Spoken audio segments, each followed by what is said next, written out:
Good evening and welcome to the February 20th, 2013 Pittsburgh Board of Public Education Agenda Review. I would like to remind everyone to please turn off all cell phones and pagers or put them on vibrate. We will begin tonight with the Mount Oliver Intermediate Unit. And I will actually just ask board members that if they have questions on the IU items to just let me know now instead of going around. Do you? Okay. Going around? Go ahead, Mr. Eisler. Thank you, Ms. Shealy. Just a question I ask on these, and it has to do with the Committee on Business. All these non-public schools requests for whatever they're asking for directly comes from the non-public schools, correct? Correct. We have nothing to do with that. Correct. What we do is distribute the state money for non-public schools through the intermediate unit. It's based on what they feel they need, right? Yes. It's not connected to us at all. Thank you. Thank you, Ms. Shealy. You're welcome. Seeing no other questions, we will move on to the Committee on Education. And we will start with items 1 through 6, proposals, grant awards. And Dr. Hawley, do you mind starting in that section? I have to make one correction. I'm before sorry, start. you did That's tell me okay. that. And it is in the proposals and grant awards. If you would turn to item number 3, you can just go to the summary and then we'll correct it on the tab. This is for Westinghouse and Perry to accept a Heinz grant to support tutoring. And in the second paragraph, I'll make sure everybody gets there. So we're on page 2 of 11 in the summary, or if you're looking at your board tab, it would be on the front. And in the second paragraph, you see that we have bold Pittsburgh Westinghouse Academy 612 and Pittsburgh Westinghouse Academy 612. It's listed twice. One actually should be Pittsburgh Perry 912 and Pittsburgh Westinghouse 612. So the grant supports Pittsburgh Westinghouse 612 and Pittsburgh Perry. It was right in the first paragraph, but not correct in the second. And that would also be corrected on the board tab itself. Thank you, Mrs. Shealy. Sorry to interrupt. You're welcome, and I'm sorry I forgot that you had mentioned that to me. Dr. Hawley in section 1, in the first section. For number 3, for the students that will be tutored, are we looking at just tutoring in general, or are we looking for something specific in terms of helping students to, with their grades, and are we doing credit recovery actually with those students, or are we just tutoring? Yeah, this is not for credit recovery to my knowledge. They're focused on reading, writing, and mathematics. And at Perry, it would be for all 912 students, and then for Westinghouse, they expand it to cover the middle grades. So this, will they be using this as part of their Saturday academy that they have on Saturday? Because they're doing something like that now at Westinghouse. Are they increasing that or what? Dr. Hawley, I don't know if Dr. French has that detail. We're probably going to have to follow up because Mr. Maystein couldn't be here tonight. So we can get that information to you, but I'm not quite sure. That's all I have. Thank you, Dr. Hawley. Mrs. Khaleesi. I'd like to continue on that one. For, number 1 first, congratulations. This is wonderful that we're getting money for Summer Dreamers and that we can continue it. I was curious to know if the 2 tabs would be, I know it's never enough money, but if the 2 tabs at least would be enough money to help the program actually succeed this year.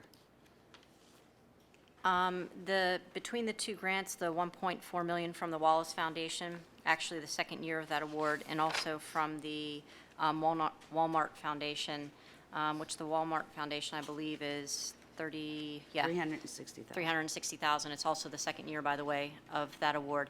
That contributes to the majority of the costs. There are small costs that we put in from our carryover Title I money, but this covers the majority of the costs. Okay, so do we know how many students will be able to serve? Same as last year, more? It's Okay. roughly 2,300 students, which is the same as last year, yes. Okay, Thank you. And then, to piggyback a little bit off of Dr. Hawley's questions, can you give us maybe a little bit more of an understanding of how, because this is, well, it's a $40,000 for tutoring is quite a bit of money from now till the end of the year. Can you give us a little bit of a better idea of how they're gonna use this? How they're gonna do this? So, Mrs. Scalise, it's part of Dr. Naguero's work, and so once the tutors have been identified, they will be deploying them as they see fit. So we don't exactly know the entire scope, but we do know that there are a number of students there who Dr. Hawley had mentioned are behind academically. This is a not in terms of credit recovery. What we want to do is prevent further credit loss. And so they will be deployed to help in any area they can in the areas of reading, mathematics, and writing. Okay, so who's gonna be in charge of deploying them to either school so that it's, fairly done? So that'll be between the administrators based on need, as well as under Dr. Naguero's direction, because this is part of one of his asks as part of his work with, to support Perry and Westinghouse. So it will be a combination of both administrators in collaboration with Dr. Naguero. Okay, so the other thing that's missing in here that I don't see, and, you may not, well, you're gonna have to, yeah, is this tutors or is this gonna be teachers as tutors? And like, what kind of hourly pay are we talking about? I'll have to get you those details, but my understanding is that they would be tutors, not additional teachers paid after, but I'll have to get clarification on that. And if suggestion, nothing more, we've got some phenomenal colleges around here with, people that want to go into education. This would be such an experience for them to really see if that's where they want to go. I believe that that's all I have in the green. Oh, wait. Yes, thank you. Thank you, Mrs. Scalise. Mrs. Fink? I'm good, thank you. Mr. Sumter? No questions at this time. Thank you. Mr. Eisler? Thank you, Ms. Shealy. I think it's wonderful that the Wallace Foundation continues to support Summer Dreamers to the degree that they are, and that we continue to use the RAND Corporation for the evaluation. We've been part of their publication and part of the Wallace Foundation's out-of-school work for a number of years, and we've really have shown that what we're doing really does have a very positive effect on our children, and I think that the more children we can get involved, the better.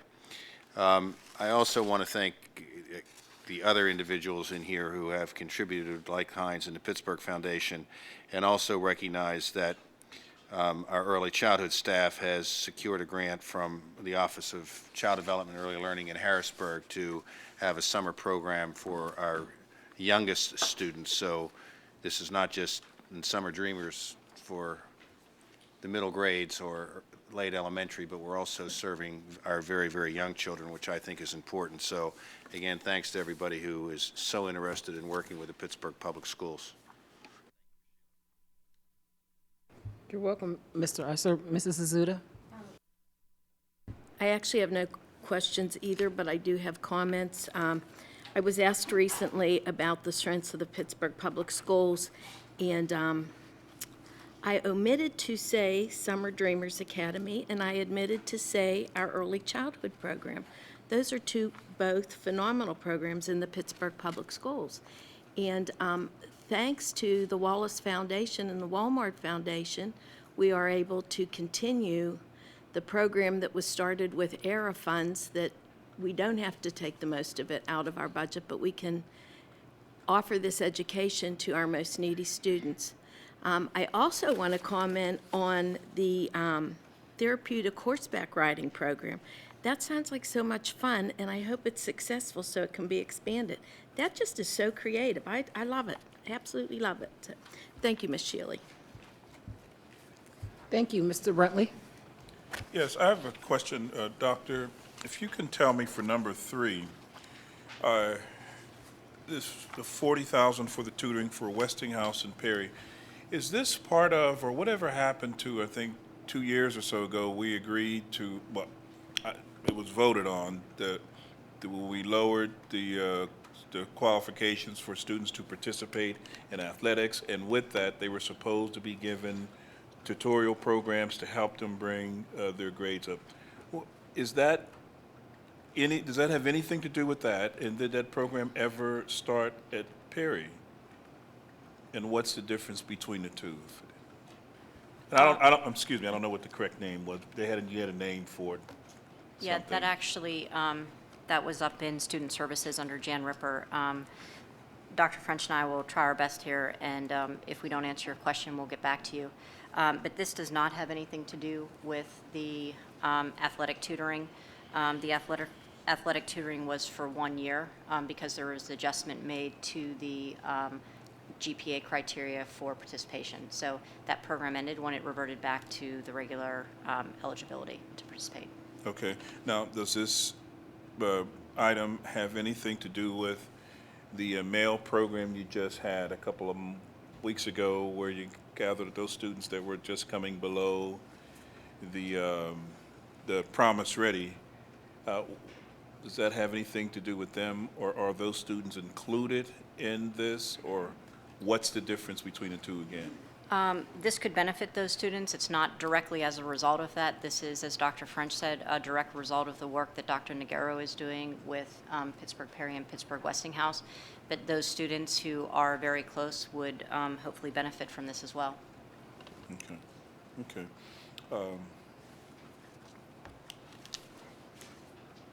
That's it. Thank you. Thank you, Mr. Brentley. Mr. McCray? Thank you. I also want to acknowledge and thank the foundations and everybody for these generous gifts that they're giving us. This is tremendous. I have a question on number 4. I noticed that most of the schools are either in Oakland or the East End. Were there any sites available in the West or the South? Carol Barone Martin, Executive Director for Early Childhood. We were looking for buildings that were air-conditioned and that were accessible by bus routes. And we were limited to only having actually 4 locations. There's 2 at the Children's Museum. So we weren't able to spread it around any thinner. I know Langley has air conditioning. I thought maybe, and they're close to the bus line too, but We needed something that already had an early childhood classroom in it. thank you. On number 5, the horses. This is tremendous. Like Mrs. Azuda said, I can't get. I know that the late Moses Carpel, he had the Chayu Corral on the north side, and he used to bring his horses around and do this sort of thing for kids. My question is, have they considered looking at housing the horses on the north side at either Hemmelstein's or maybe at, I don't know if his corral is still up and running or not. I know he passed away. But if they would look into it, it would be less stress on the horses and be closer for the kids. So they might want to look into that. And then on number 6, finally, the Arsenal pre-K trip, it doesn't say where it's going.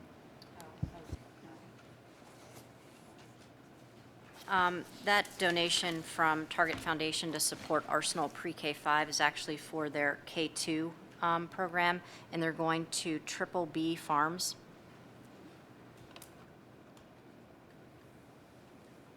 I'm sure they'll enjoy it. That's all I have. Thank you, Mr. McCray. We will, I'm sorry, Mr. Brentley? Yeah, just one other question. Doctor, if we can just, you don't have to even respond now, but if you could make a note of it.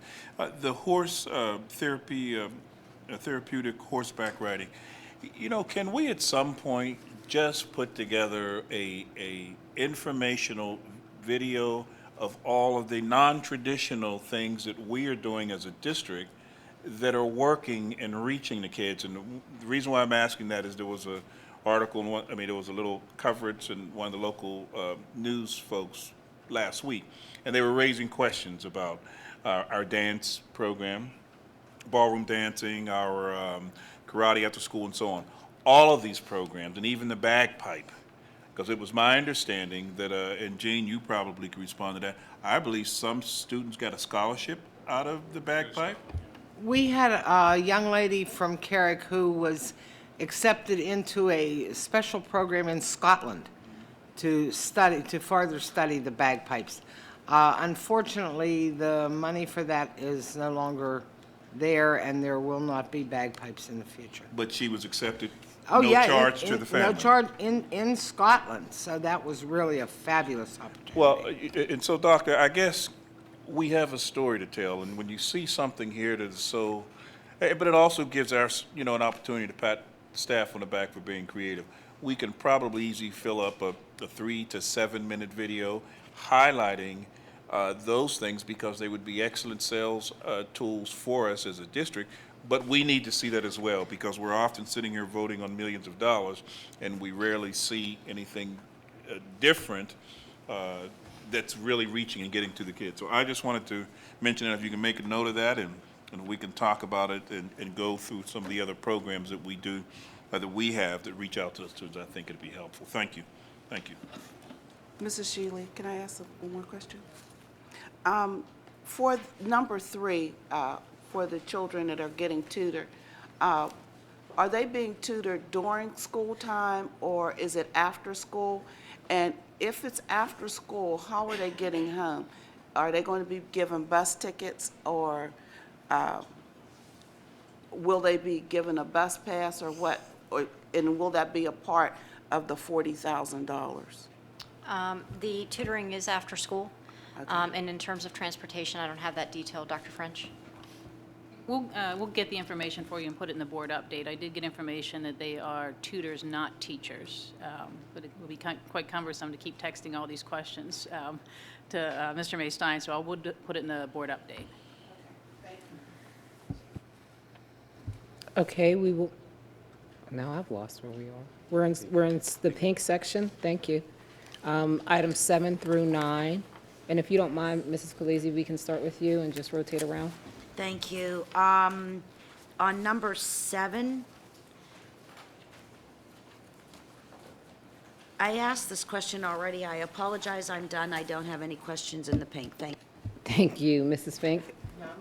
Mr. Stumper. No questions or comments at this time. Thank you. Mr. Eisler. Just very happy to see the Summer Dreamers moving ahead. Thank you. Mrs. Azuda. Mr. Brentley. The number 7, the Summer Dreamers, are we still accepting service providers at this point? No, that RFP process has closed, and what you're actually asked to consider for next week is the approval of the contracts that were selected based on that RFP process. Okay. Doc, and I've mentioned before, and I'm just only asking that we find a way to reach out to different service providers, and we normally see some of the same ones that are either established, and not to say that they're not doing quality work, but the Summer Dreamers, in my opinion, is a wonderful opportunity for smaller dance troupes or smaller companies working with kids. It gives them an opportunity to get an opportunity to be exposed to our kids. And and I see even here we have, I think, the Urban League here. They're new for this year. Were they involved last year? I'm sorry? They were, Doctor? I'm not sure the exact service providers. What I can tell you is that all of the providers who resubmitted from last year are also providing services this year, and there's 3 new ones. Dr. Rudiak, do you know, we can get that information, which 3 are new and which ones are all returning. Okay. And if it's not too late, it's just, it's a great program, and we just want to emphasize, we have to find a way to bring in others that can also provide a service and just would never ever get an opportunity if they haven't established relationships with the district like some of these individuals here. So if it's not too late, I think it would be a great opportunity to open up. But there is one here on the other side. There is only one, and maybe you can help me. There's one that's providing a swimming program. Will they be teaching swimming at all to any of the kids? It's a water polo. I think it's number 4, Bloomfield Garfield Corporation. I'm not sure. I don't have the actual activities description, but water polo typically requires some swimming skills because you have to tread water to actually play the game. If it's played in the correct way, you're typically in the deep end of the pool. So we can find out more specifically kind of what actually is entailed in addition to water polo if they're actually doing swimming lessons embedded in there to make sure it's accessible to kids who may have fear of the deep water. Okay. So we can check into that. Because what I wanted to suggest to you, doctor, is that there is a company that I know they were trying to get access to one of our pools. It is a national swimming team, and they offered to work with the students. And the reason why I ask that is because if there's an opportunity of teaching some of the kids some of the basic swimming lessons, because we still have quite a few kids that are in schools that don't have access to pools.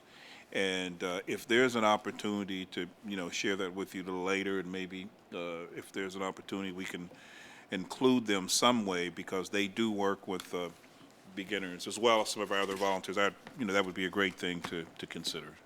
Thank you. Thank you, Mr. Brentley. Mr. McCray? Dr. Hawley? Yes. I was, throughout the Summer Dreamers contracts and whatnot, did you decide on where we're going to actually be housed? Yes, there's 5 locations. A lot of what Carol Burr Martin said for the selection of the early childhood sites are the same rules that apply for the selection of the K-8 program. Air conditioning, accessibility, sensitivity to regional locations. The 4 K-5 sites are Carmel, Pittsburgh Classical, even though that's a middle school, it's going to house the K-5 program, UPrep, and Faison. And then the 6-8 location will be down at Kappa. Well, let me say thank you for putting one in the East End, so you won't have to hear my mouth. Okay. I want to talk a little bit about number 8, which is a really big contract. I talked about, I think, about this last year as well.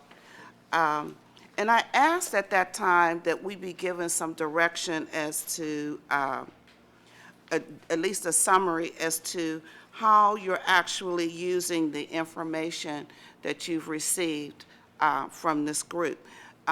We didn't see any plans of what was being done in schools after you've gotten that documentation. You told us in a very lengthy way that you actually use this survey to help improve the climate in buildings. But we never saw any evaluation of that and I would like to know if it really worked, what the schools actually do to help improve the climate study in their building. Yeah, I can give you a little bit of context and then we can follow up.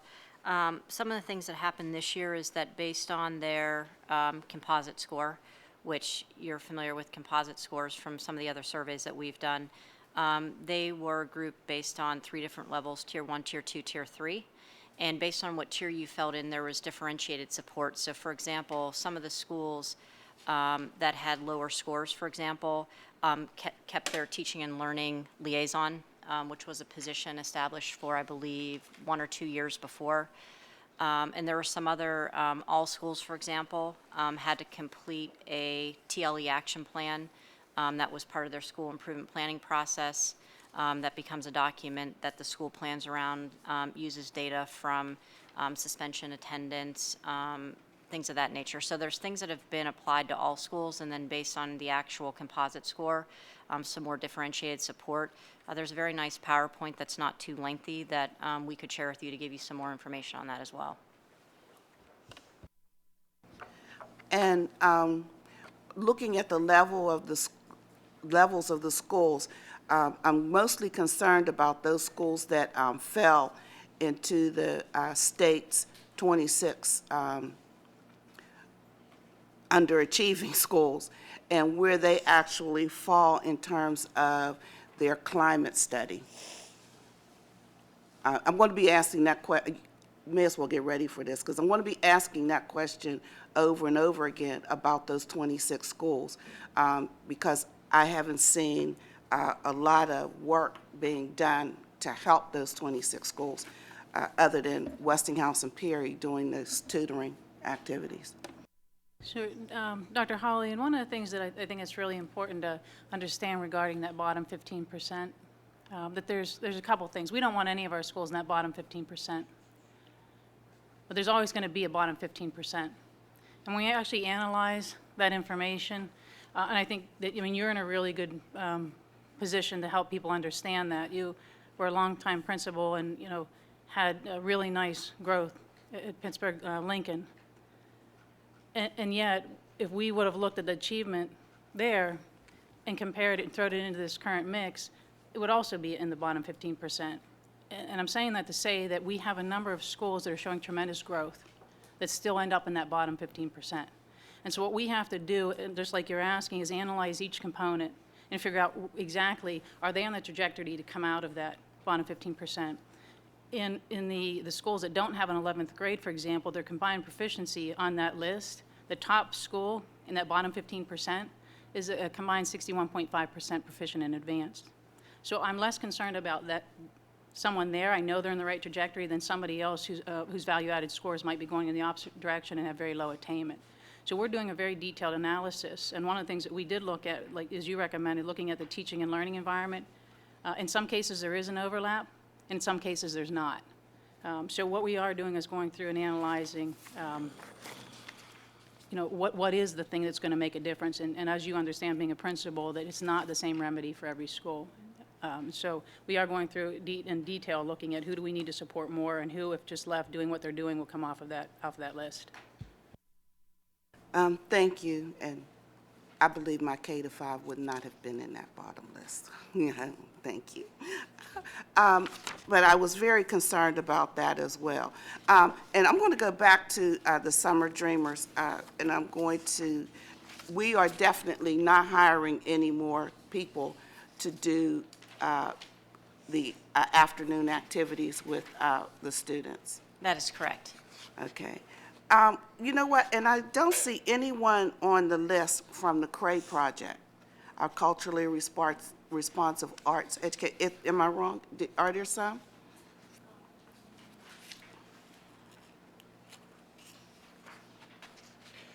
I didn't memorize the list, but actually looking at it, Dr. Hawley, I do not think that specifically our CRAE teaching artists are actually represented here. Okay.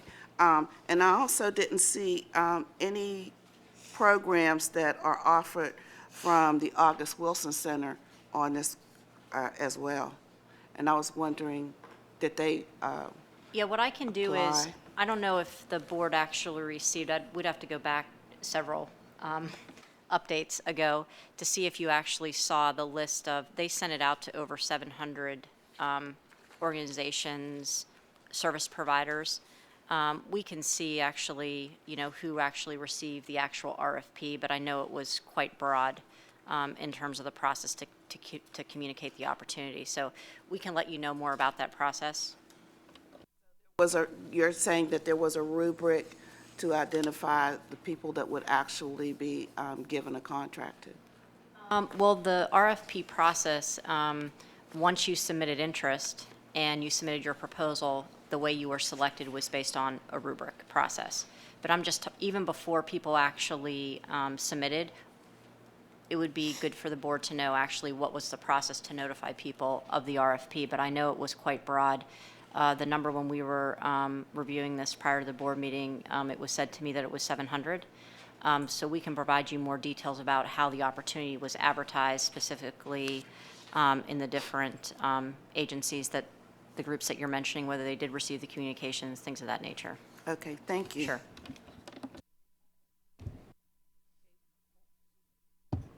We will move on to payments authorized, numbers 10 and 11.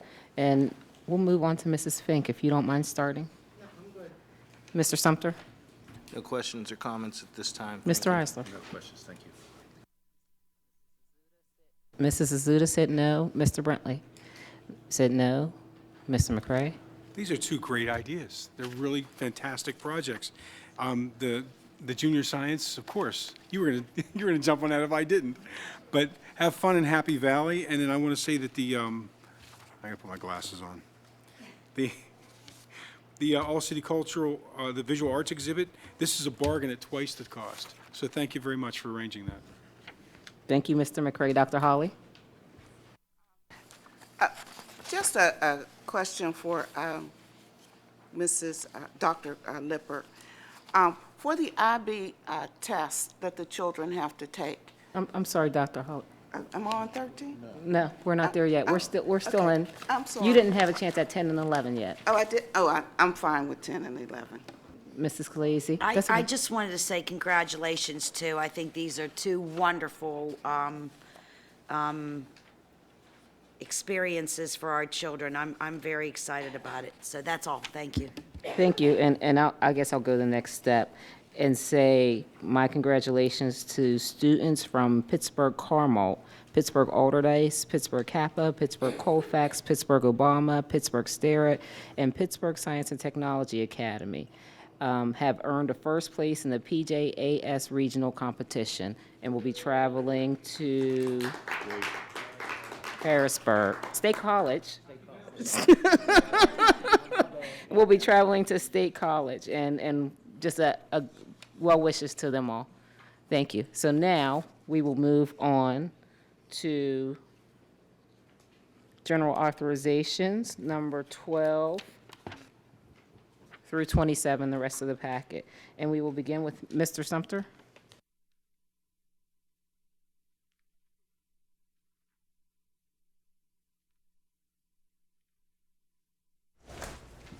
Thank you, Ms. Shealy.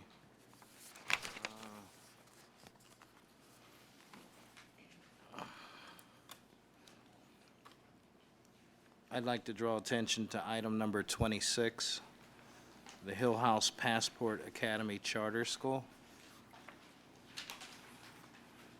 My first question is, did I miss the presentation on the charter school recommendations? Obviously. The flu was a monster.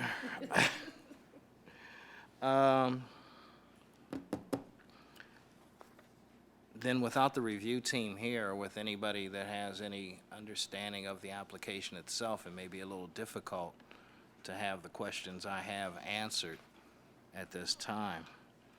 I would say that on the first item, in this Hill House Passport Academy Charter School, that the board denies the Hill House Passport Academy Charter School application based upon the criteria described in section 1717A E2 of the Charter School Law. The application is denied for deficiencies, including but not limited to. So that the folks watching understand the item that I'm talking about. Failure to demonstrate sustainable support by way of current petitions and letters of support from teachers, parents, students, and the community. The first question I would have would be, is it a requirement that you have to have petitions and letters of support? Because I remember at the public hearing, there were 23 individuals that spoke of a very diverse background.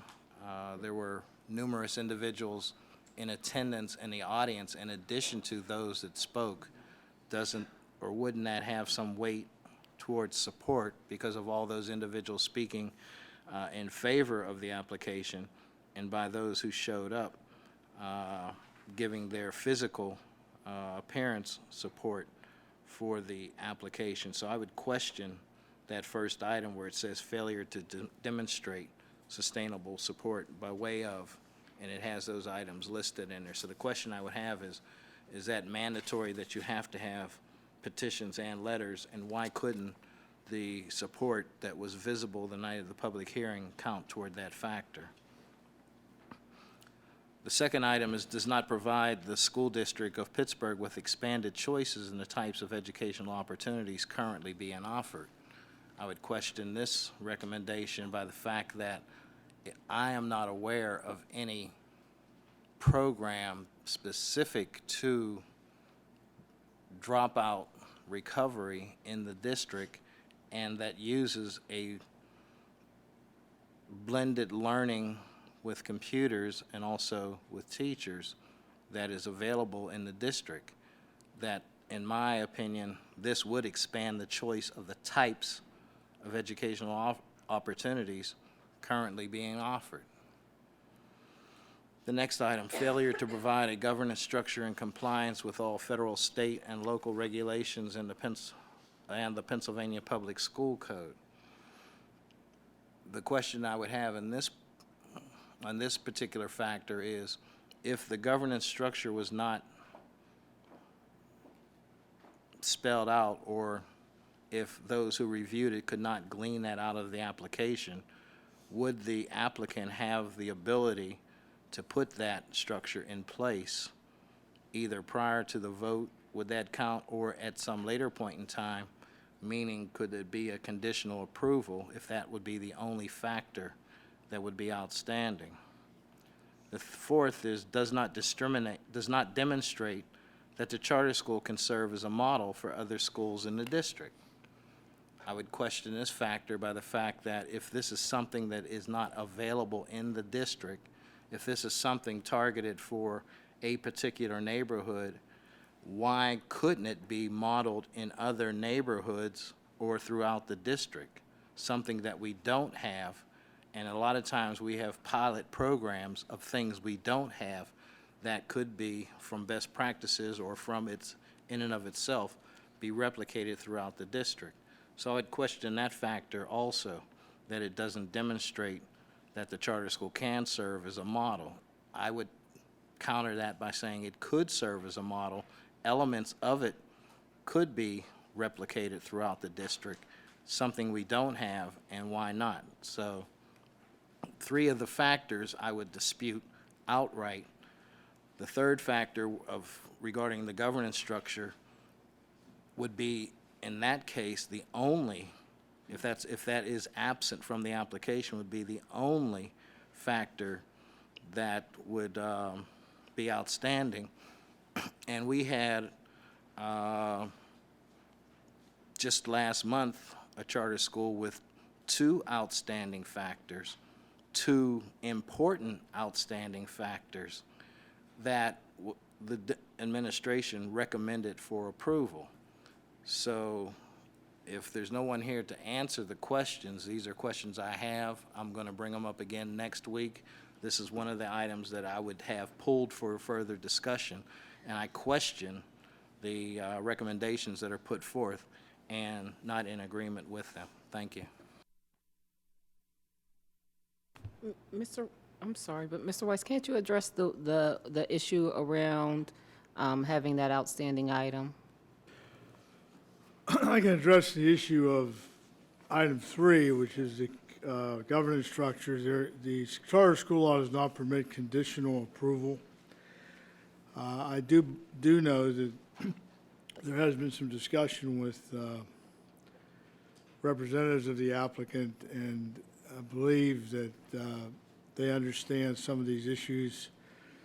And if the board follows the recommendation of the administration, I think they are likely to resubmit rather than appeal.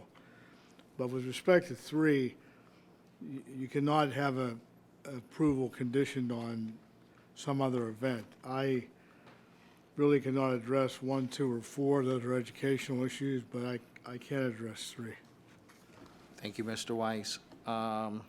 Not be a conditional approval, could it be a approval with stipulations that would have to be put in place at some later point, not conditional? I'm thinking, comparing it to the Frick Environmental School, which to me was a fence straddler of an application. However, there seemed to be, to my recollection, that certain things had to be put in place at some later point in time, and that application was approved. I really can't, I mean, I don't recall that, Mr. Sumter. I'm not disputing what you're saying. I can only say that the application is passed upon as it sits there, and with respect to 3, the governance structure is judged as it is presented. I think I recollect somewhat the concern for the Frick Environmental Charter School to replicate in its student body the composition of the rest of the district in its population to attend. That is something that they could not demonstrate in the application at some point in time, but were required to either produce to this board or show that that was truly the case. And I'm saying that in the sense that it was an application approved without having information completely in hand, but allowed to go forward of some guarantee or some promise or some effort to try to address that particular item, so that it, in a sense, would have been a conditional approval as such, because they did not have the population when they opened, but the stipulation or maybe their recommendation or item was that it would, because that was the concern of the location of the school and whether or not the student body would look like the rest of the district. And it's been intimated by other board members that whether or not we're holding them to that criteria or not. So I'm comparing it to that particular charter and application, and was just asking whether or not it could be done in accordance with item 3. If they were to, well, I'm sorry, if that question could be answered first. I recall that issue of the composition of the student body. Obviously, when an application is before you, there is no student body. So I do believe the component of having a student body that's reflective of the demographics of the district was part of their application. I can certainly verify that and provide the board with a memo to that effect. And I really can't address whether there's been any verification of that, but I do recall that element, and I do recall it being part of their application. Thank you. If there was a resubmittal, how early or when would how soon could that be done?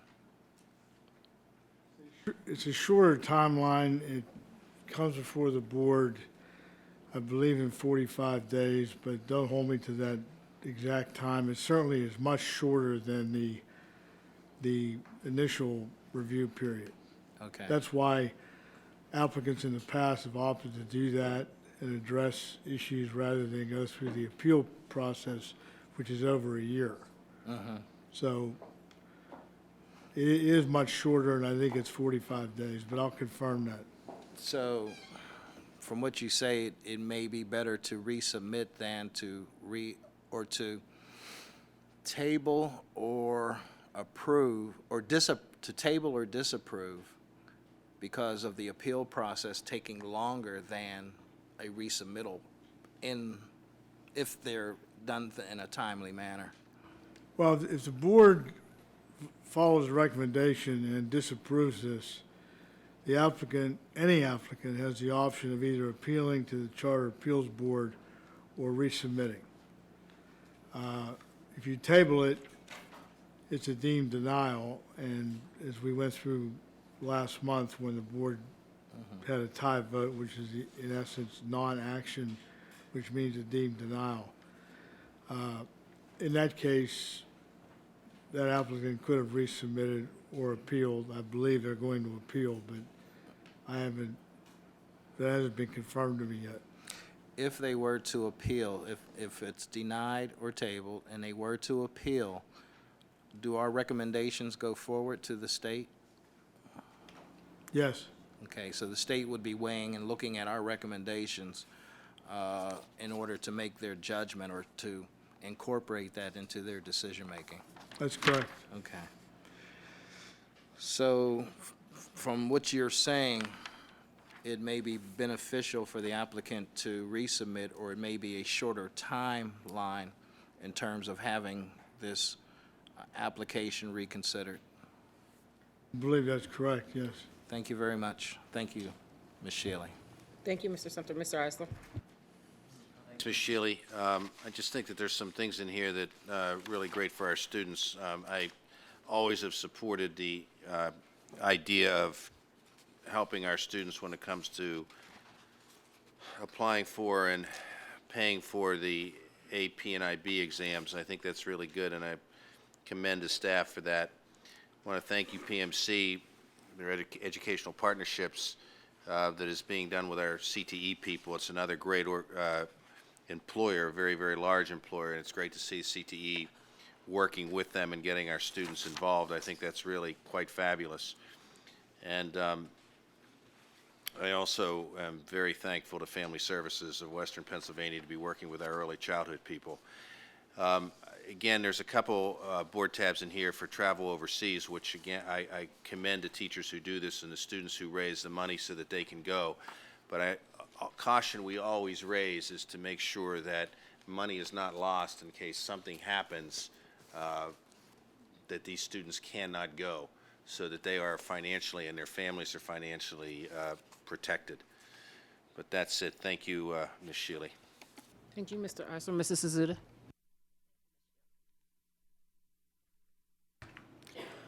I'm going to follow up on Mr. Sumter. On these 3 charter schools, one of them's in my district. And I just want to make sure I have the process correct in my head, because none of them are recommended. The charter school turns in the application. We were told, like, say, 2 weeks ago, how the committee was, their recommendation. We have the opportunity to discuss it tonight. They have the opportunity to come before us at public hearing, and then we vote next week. So is my understanding correct that once they submit that application, even though there's a 3-week time span between our receiving the recommendation and our actual vote, they can't change that application? Is that correct? To try to correct things? They can't change it in that period, but the review process consists of an interview process, a review process. It is collaborative in the sense that they know the things that are, I'm not speaking for the review committee, I'm speaking of, Legally. just in the abstract. The applicant is made aware of issues that the review team may have, and often they submit other material in that review period. Once a recommendation is made, then that's what it is. Okay, thank you. And so then their option is to appeal or resubmit an application? That's correct. If it's Okay. denied, yes. Okay. Okay. I just wanted to make sure because, of course, people from my end of town are making the request that we approve. Okay, thank you. Thank you, Ms. Shealy. Thank you. Mr. Brentley? Question on 15, the partnership with the American Red Cross. Can you tell me what students and what age limit are they referring to, where they'll teach them to swim? We predominantly teach swimming in any school that actually has a swimming pool. So I'll just take our north side schools, for example. At ATA, you have elementary students using the pool in the ATA complex. You have the middle school using the pool, but you also have students up in the high school at Perry swimming. So a lot of times the exposure to swimming depends on the facilities that we have. Swimming is a required part for every student in the 9th grade physical education curriculum, and the point of that is to drown-proof students and make sure that they have basic swimming skills. With that said, what WSI is to be, it's kind of like when you get your CPR certification. It's one of those things as a health and physical education teacher, in order to maintain your certifications, you have to maintain WSI if you are teaching swimming, and you also have to maintain your CPR certifications and AED device certifications. So maybe I'm reading it wrong. So this is primarily for those instructors who need to keep their certification. like- Okay, so it's not actually for teaching kids to swim. No, what it is instead of, because they're already logging the hours, that it counts as they're teaching the kids to swim, that they're getting I the see. hours for their recertification versus still being able to teach kids to swim during the school day, but then having to go and Okay. take classes. So it's just a partnership that allows our teachers To to get be, credit, yeah. to get credit for what they're doing. Okay, I misread it. I thought it was an addition to what we're already offering in terms of offering students, because if so, I was gonna put another bid in for those students that we put in buildings that don't have swimming pools, who will never, ever see a swimming pool or experience any swimming until they get to the 9th grade. And some experts say by that time, they've already developed a strong fear of water, and we've missed those students. And so, and most of them, of course, are the poorer neighborhoods, primarily in the African-American community. And so we want to find a way to deal with that.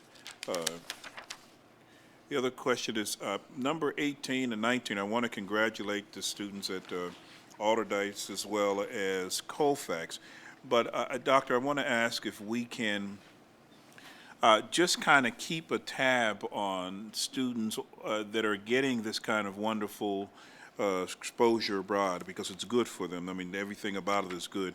But even though this is no cost to the district, are we working hard to encourage other teachers throughout the district to offer their students that? Because we don't want it to be only certain schools can raise the money, only certain schools have exposure to the aggressive kinds of teachers to go after it, and then you have just a small segment who will ever get that opportunity. So I want to just, congratulate them, but at the same time for us to make a mental note that we not allow these wonderful opportunities to just concentrate in one particular area, encourage it throughout the district so other students can have an opportunity for that exposure as well. Number 26, and I've suggested it at the last month's meeting, and I'm just going to ask again, Doctor, for the Hill House Passport Academy Charter School. I had asked if we could reach out to, I think it was Phil Parr and the others who supported this application, but I want to see if we can possibly have or start a conversation with the possibility of partnering with them, because it was a unique program and it was different. They were going after those students who were no longer in the system, and so there were some components of it that made it different and unique. I support the committee's recommendation because of the committee makes its recommendation, but I would rather have before me an item where we are talking and establishing a partnership, maybe even on a trial basis first, and then see how far it goes. So I just want to know, Doctor, if there's an opportunity, if we can reach out before our legislative meeting and see if there's any interest in the Hill House sitting down and talking about a partnership with the district, and if so, then if this item would just simply be removed before us in terms of the vote for next week, if that's appropriate. Yeah, just to let you know, what I'll do is, this one is definitely one that Dr. Lane has to weigh in on. So as soon as she gets back into town, I'll make sure that I share this conversation with her, and she'll get back to you in terms of the direction that she feels is appropriate. That's good. Thank you very much. Thank you, Mr. Brentley. Mr. McCray? Thank you. Mr. Eisler covered a lot of the great donations and things, but he neglected to mention that somebody's actually paying to fix a kiln in one of our schools. I stole your thunder. May I enter? I want to know how they have a kiln, and why doesn't everybody have a kiln? A lot of schools do. Maybe, yeah. Are they using them? You cannot tell me that everybody's using their kilns. My child didn't get exposed to ceramics until she went to the Greenway. We actually have 38 kilns currently in the district. I can give you all their locations. There actually is only one in a closed school, so most of them are in locations where they can be operational. There's a few things that's at work here. Obviously, they're very popular in high school when you can diversify and have ceramics classes, and you have ceramics 1, 2, 3, and 4. They become a little bit more popular. Where the elementary schools struggle, to be quite honest, or K-8, is that buying the clay is extremely expensive. So oftentimes what ends up happening is even if the kiln is there and working, they oftentimes have difficulty actually replacing the consumables, which is something that typically PTOs and they come up with creative ways. So what our responsibility is, because they're not evenly distributed in every K-5, every K-8, every middle school, if the art teacher wants to go ahead and do that, then we would provide the service to make sure their kiln is actually functional. Thank you, Dr. Lippert and Mr. McCray. You're welcome. I know this because I used to inspect the hoods. That's, It's just sad to me that we can't use them Yeah, I know. as we should. and, okay, I agree. Also, there's some great donation of books that we missed, the donation of library books, and you have the one right there. Here, the Point of Pittsburgh. Everybody see that? We'll pass that around. Okay.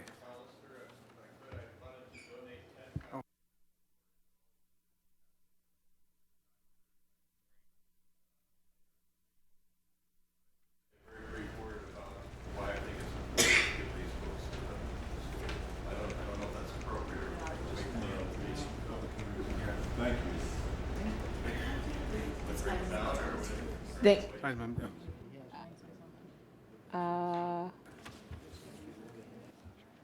yeah, if you, please, you don't have to go through the trouble of bringing them down, but, and I think the television audience couldn't exactly hear what was said. Dr. McAllister is going to donate additional books. And I'm sorry, is it McAllister? Thank you, is going to donate additional books to the board. And I guess the tab is they're going to the libraries in many schools. Yes, I didn't check. Good. Mr. McCray, go ahead. Actually, we're very excited about this book. One of the reasons, as you know, we're moving towards the Common Core implementation, and what we need to do is actually expose our students to more nonfiction. The book is quite dense, but it's historical nonfiction, and it's about our history in Pittsburgh, specifically around groups of individuals that typically don't get the accolades or press coverage. So a lot of things about Native Americans, their struggles, tribulations, both the heroes and heroines of the development of this area. And it'll be great to have these in our libraries, and we're very thankful for the donation.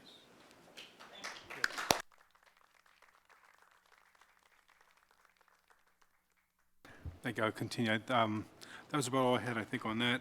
I just wanted to remind the children and teachers that are going overseas to review the policy, and that they're actually ambassadors, not of just the city, but of the entire country, so behave. And that's all I have. Thank you. Thank you, Mr. McCray. Dr. Holly? I have a few. Number 13. Can you give us a little background? Sure. Item number 13 is part of our AP grant initiative. And what this is, it's awarding and incentivizing our 8 high schools, secondary schools. CAPA is not included because the award's based on free and reduced lunch, how you qualify. But essentially, this is awarding schools up to $2,500 for this year if they increase their exam participation and pass rates. And what happened is, based on last year's exam rates and participation, targets were set for this year for schools to achieve. If they achieve their targets, they can earn anywhere from $500 to $2,500.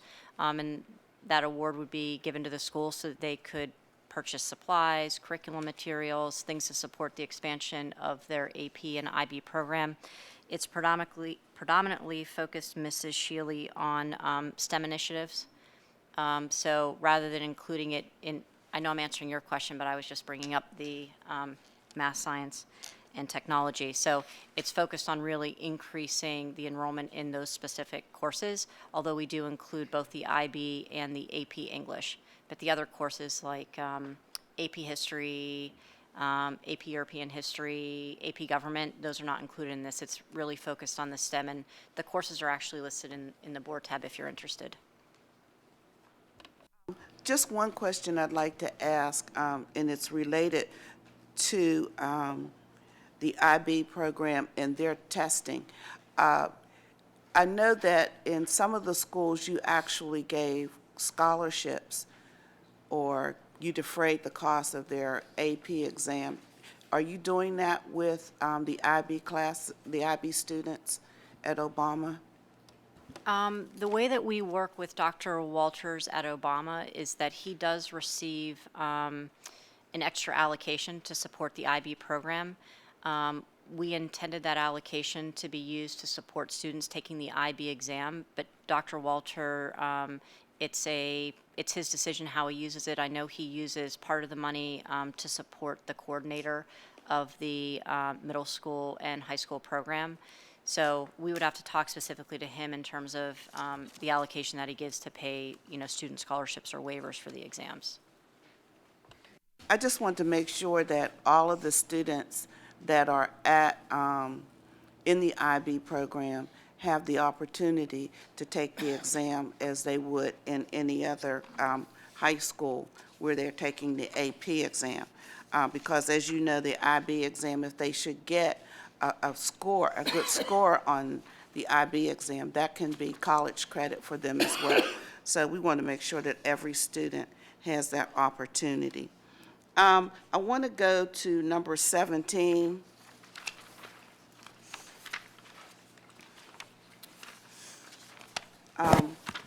Can you give us a little history on what actually happened here, Mrs. Brown Martin? Several years back, Dr. Leanna called me, had a conversation with me about how mentors impact early childhood teacher performance. Had a conversation with her. I didn't realize that we were getting a $50 stipend for the conversation I had with her until they called recently and said they still had our $50. So, Okay. yeah, it wasn't a big story, and I had to really look back at my notes to even remember it. But we had an impact on that study. Did we glean any good information from the study, though, that we can actually utilize in the district? Actually, the information the result of her study, and of course we weren't the only person that she talked with, but that having a mentor really did help a teacher's performance, especially a young teacher, or a teacher that's new to teaching, I should say. And we have coaches in the early childhood department, so that we were able to be part of the group that showed that there was an impact in helping teachers in their career. Thank you. Okay. Number 19. I think this is a wonderful experience for the students at Colfax, but my question is, there are only 10, I know there are more than 10 eighth graders at Colfax. So you mean to tell me only 10 of the children will have this rich experience?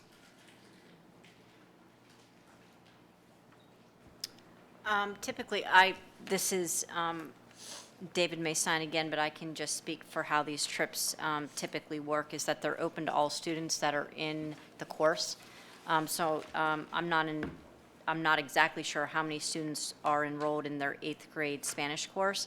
However, it's at the students' and the parents' discretion whether they actually want the child to participate. And so there's the fundraising that goes along.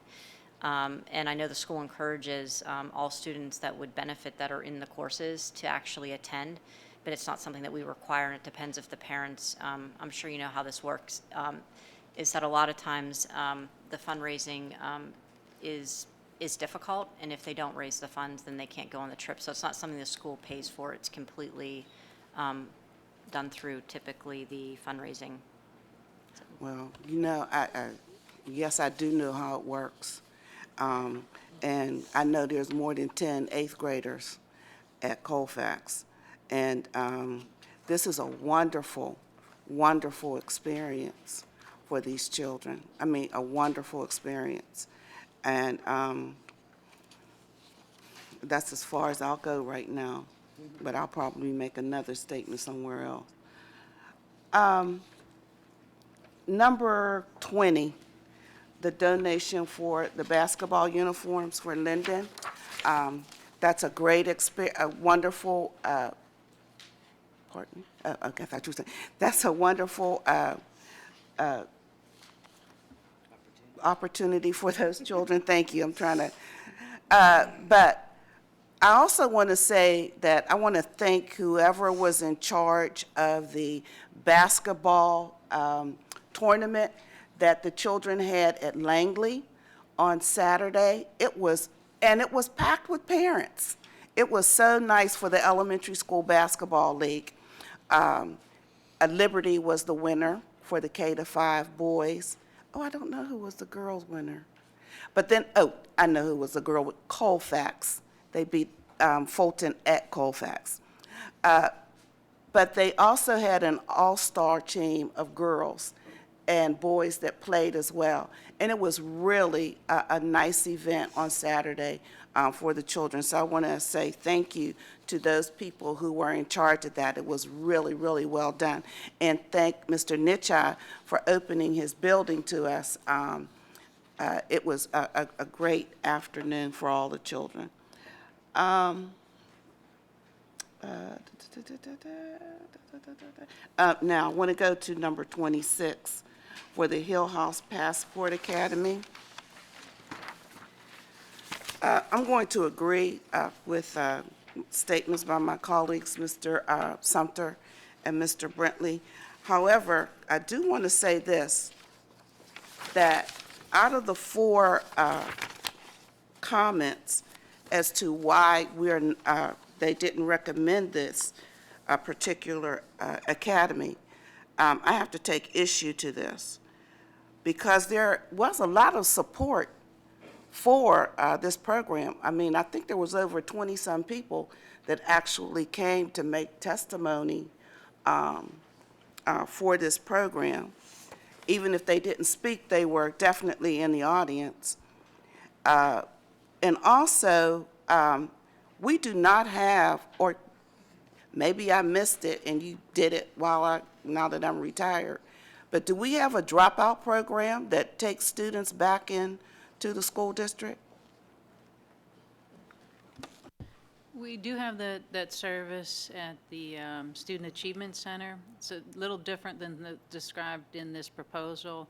We also did have a dropout recovery program that is no longer run because of low enrollment. That was through Clayton. It was another arm of Clayton, but it was significantly unenrolled, and we stopped doing it. But at the Student Achievement Center, because we are obligated to take back any child who, once they drop out, would like to come back if they're within the age limits. We can re-enroll in our high schools, or we can re-enroll through the Student Achievement Center to provide a service. Now, thank you, Dr. French, because as much as I know about the programs that have happened in this school district, that's the first time I've ever heard anyone say that if a child dropped out, they had the opportunity to drop back in through the Achievement Center. But is the curriculum similar to the curriculum that's being offered from the Hill House? So, and that's why I said it was similar. I'm not the one who was on this panel, but I can't say. I do know there's a computer component through NovaNet. I'm not sure what the other at the Hill House, and I do believe it was different. If it's a true blended learning, then it's not the same as what's offered at the Student Achievement Center. After looking at what the Hill House was going to offer to the students, and it's offered as we would have offered it at the Achievement Center. It is offered for anyone throughout the city of Pittsburgh. It's not just offered for the children that are on the Hill. However, they did come up with the idea that since there are so many students that are on the Hill that have actually dropped out of high school, that they needed to do something for that community, or something in that community, have something in that community that would provide those children with a way to receive their diploma.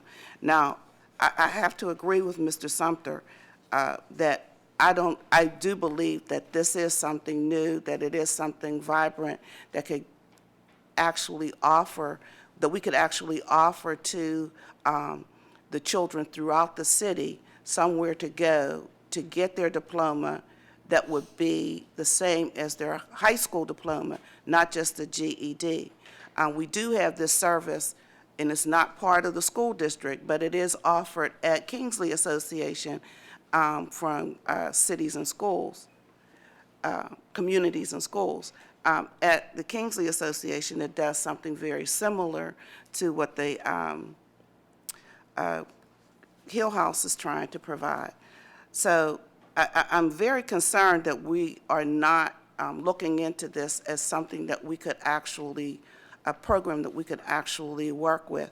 And I know that Dr. Lippert did make a statement that she would take that back to Dr. Lane, and I'm hopeful that you will do that. And maybe we can have some conversation on this prior to the legislative meeting, because I know not only in the Hill District, but throughout the Homewood community and parts of East Liberty and the North Side, and even in the West End, there are many children, and in South Hills, there are many children that have left the school district for whatever reason. This is a way to get them back in. They won't be counted on our rolls, but at least they'll be given some support and help through getting a regular diploma and possibly adding to the tax rolls in the district. Thank you. Thank you, Dr. Holly. Mrs. Khaleesi? Thank you. I believe some of my questions were already addressed, so I appreciate that. If I could go to number 14. I'm a little confused with this whole board tab, the way it was written. And I'm gonna, in the first paragraph, maybe about the third line down, it says, this is the third year of this sponsorship, which has provided little over $57,000 towards the 3rd through 8th grade career education and work standards, blah, blah, blah. Can somebody tell me how it helped us receive this money? Angela Mike, Executive Director, Career and Technical Education. The funding does support, about 2 years back, the board approved Career and Technical Education to provide once a month career education lessons to grades 3 through 8. Right. To support that, we were also asked to provide 4th graders and 7th graders either in-school activities or out-of-school activities. Right. We're very grateful that UPMC has provided this funding to provide our 7th graders with that out-of-school experience. I have to tell you, Ms. Mike, I'm excited to hear that it actually happened, because we vote on a lot of things and then we never hear if it took place or not. Is there something you can show us, in either through a board update, I don't care how you do it, where we actually know what experiences they're receiving, what fields they're receiving these experiences in? Because I have no way of knowing. I mean, I don't have a child in the system anymore, but I would like to know what kind of experiences they're getting throughout these grade levels. Sure, I would be glad to share that with the board. And actually, on March 5th, Career and Technical Education will be giving an update to the board, and there will be information and pictures in that presentation. Can I ask you to please include how it's being done, not just what is being done? You see what I'm asking, right? I mean, I really would like to know, like, what kind of time is spent on it and what kind of experience they're given. And if you could go just a little more, don't bore us, just detailed us. Okay? No problem.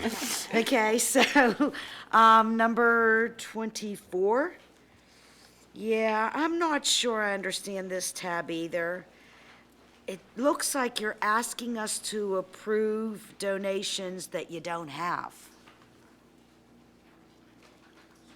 Yeah. And maybe Ira can help me out on this, because my understanding is that we've done this tab before, but it's, Brashear's basically asking for approval from you so that they can solicit their community partners to actually give donations to support their spring musical Grease. Okay, I have to be honest with you, in all the years that I've been sitting on this board, and yes, I do have a memory bank, I don't remember ever seeing it like this, but, because we've never done this that I know of. That was going to be my question. Okay. So, Ms. We have always had a brochure, and they go out and sell their ads in that brochure, and that's how they raise their money, and that's how they get to advertise that we have always been pretty adamant about no commercialization. So, what am I missing, guys? So you're correct that it's never been done this way with regard to a musical. What has been, it's been done this way, and you can remember in Pittsburgh, Schaefer, pre-K 3, when they were accepting donations, they would do an open a board tab to accept open donations from the community. That's when they were getting gloves and mittens and T-shirts, and instead of coming back and every time they got a glove, a mitten, or a T-shirt, coming and asking for it, it was an open. Because the first year that they had done that to us, we kept getting all these board tabs and said, let's just do an open donation tab, and then they did it throughout the year for open donations under a certain amount. So this is the first time so it's the same principle, but it's a little bit different in terms of the sense it's never been for a musical. Well, here's I guess where my concerns would come in. One is there's no under a certain amount that's in this tab that would at least help us out. The other thing is, they always do a program, and that's how they sell and make their money. I'm more worried about the commercialization. I have a real issue with commercialization, and I've had one for years, and it's not gonna stop now. So, in 10 months. So excuse me?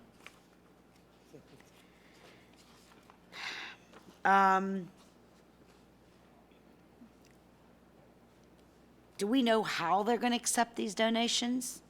I mean, is it through some sort of a booklet, or are they just taking money? Can somebody give me more?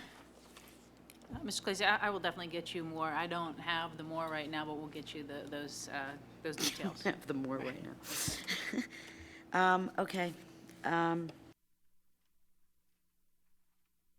Mrs. Scalise, one of the things that strikes me about this tab is that the musical is March 7th, 8th, and 9th. And so the board has historically complained about doing things retroactively. It seems that this might be an attempt to get our approval prospectively, but they have 2 or 3 weeks left to get the donations in. It's not even that long. It's 2 weeks.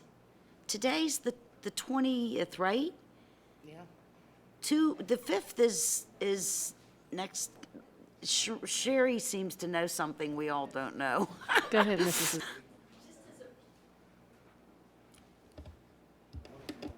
Just as a reminder that for several years, 10, 15 years, Brashear didn't have a school play.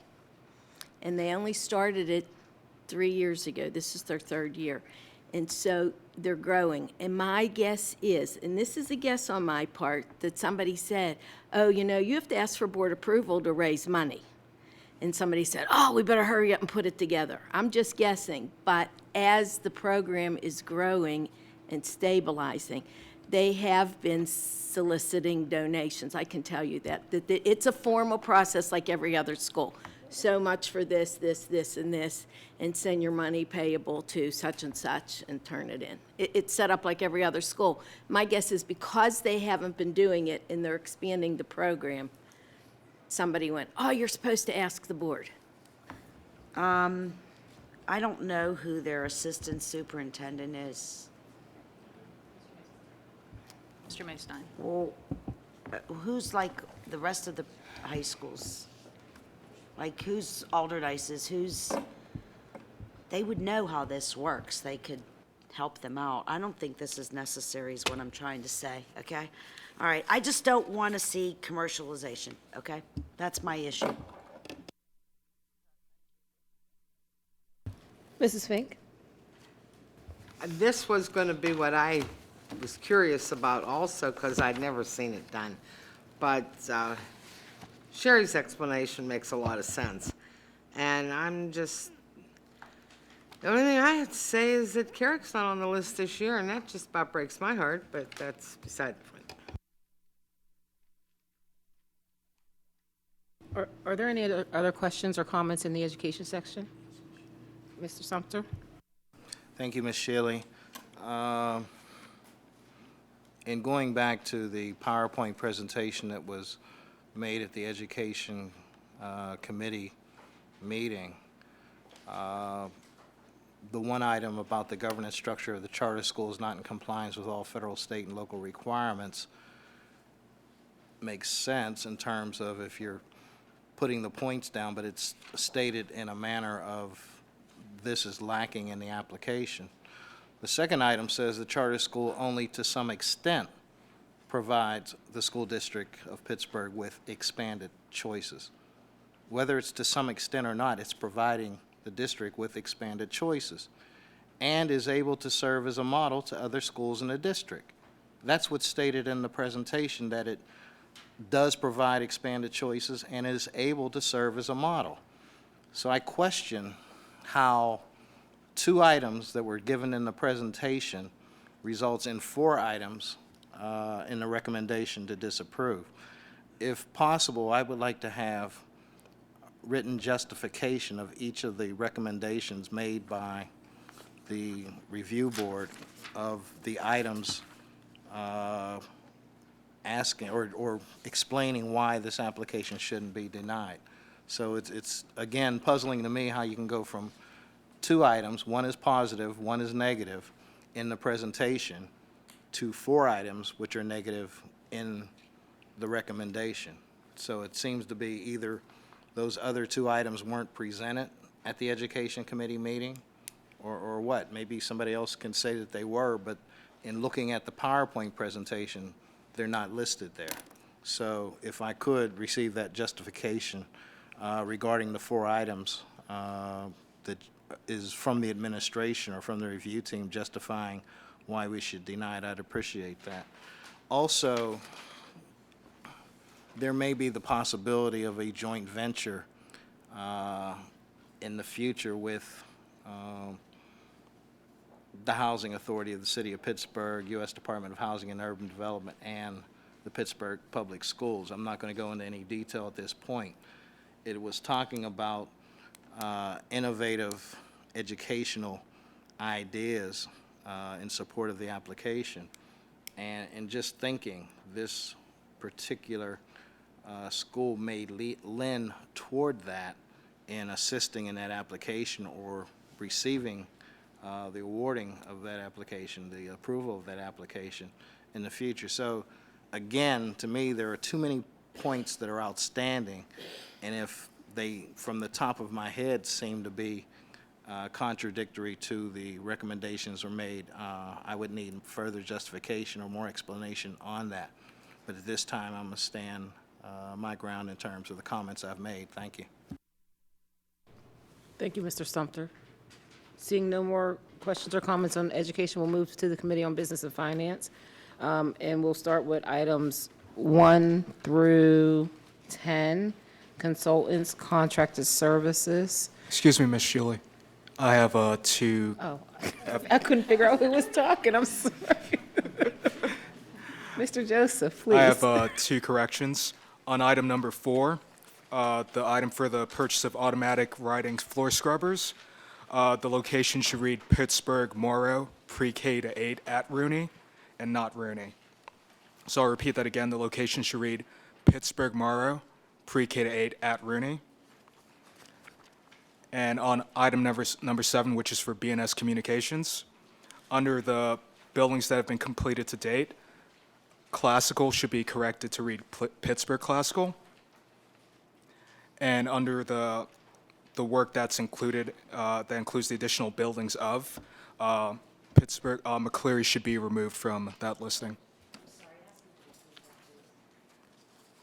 Okay, so under the BNS Communications item, which is number 7, under the buildings that have been completed to date, Classical should be corrected to read Pittsburgh Classical. And under this work will include the additional buildings of McCleary should be eliminated from that listing. Because it's a closed building. Thank you. No more? Okay, thank you, Mr. Joseph. Mr. McCray, do you mind if we start with you in items 1 through 7? Okay, Mr. Brentley, I have nothing at this time. Mrs. Hazuda? Huh?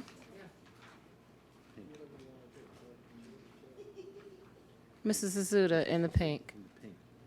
I know, but I knew I had one question in this, and I wanted to make sure what section before I pass. I pass. Mr. Eisler? Yes, thank you, Ms. Shealy. I have a couple, and Mr. Campbell, they're all going to you. And I ask on one, on a trapeze company for purchase of an up-to-date electronic map to be used in conjunction with the same company's software. And I ask this because in a number of conversations we've had with you over the last couple of years, we're out of sync with some of our software. Is this definitely going to be compatible? For item number 1, the map upgrade is definitely compatible, and it's also going to add additional functionality and take some of the headache away from the transportation team. Some of the functions they're doing manually now will be automated once the software is upgraded. So we don't have a misdirection here between what we're able to do with our hardware and what this new software will do. You're comfortable with the fact that these are going to be compatible and usable? Absolutely. Great, thank you. If we could go to 6 and take a look at this, the total contract amount is rather large, but it's a 5-year lease. Is this a new lease, or is this a continuation of a lease? Is this a new way of doing this, or is this something that we've been doing in the past and you're continuing? This is an approach we've been doing in the past and we're continuing. And this lease will address the remaining 2,600 PCs that had not been replaced in the district. So after we complete this PC refresh, the average age of the PCs in the district will be less than 3 years old instead of 8. This is a continuation of something you've been working on. Absolutely. Correct, thank you. I just wanted to make that clear. And the last one, which is 7, and I want to ask in 6 and 7 both, are either one of these covered by E-rate? Yes. And so 7 is also covered by E-rate, and this lets you build out the system to all schools? To those schools that qualify under the free and Reduced lunch criteria, yes. Thank you, Mr. Campbell. Thank you, Ms. Shealy. Thank you, Mr. Eisler. Mr. Sumter? I'm good in this section, thank you. Mrs. Fink? Mrs. Khaleesi? I'd like to bounce back a little bit to some of the questions that Mr. Eisler just asked you. The trapeze company, I understand exactly what you're doing, but Mr. Vassar's name is not on here at all, and I was wondering why he hasn't signed off on this. I would expect that he would. That clearly must be a mistake because actually this was brought forward by Mr. Vassar. So it wasn't submitted by Mr. Chernock, which is what's on here? So,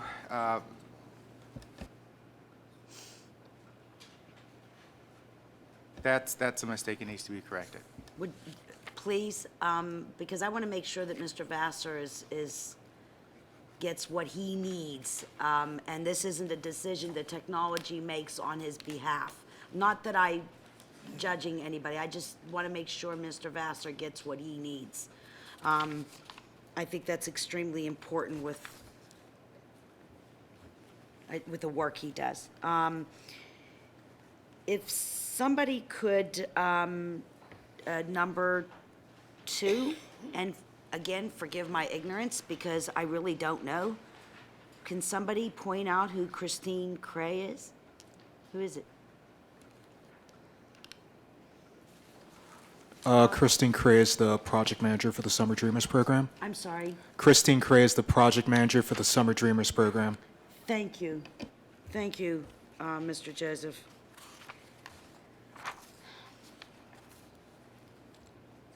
I think maybe we can meet these people. Thank you. And then on number 6, data networks. We're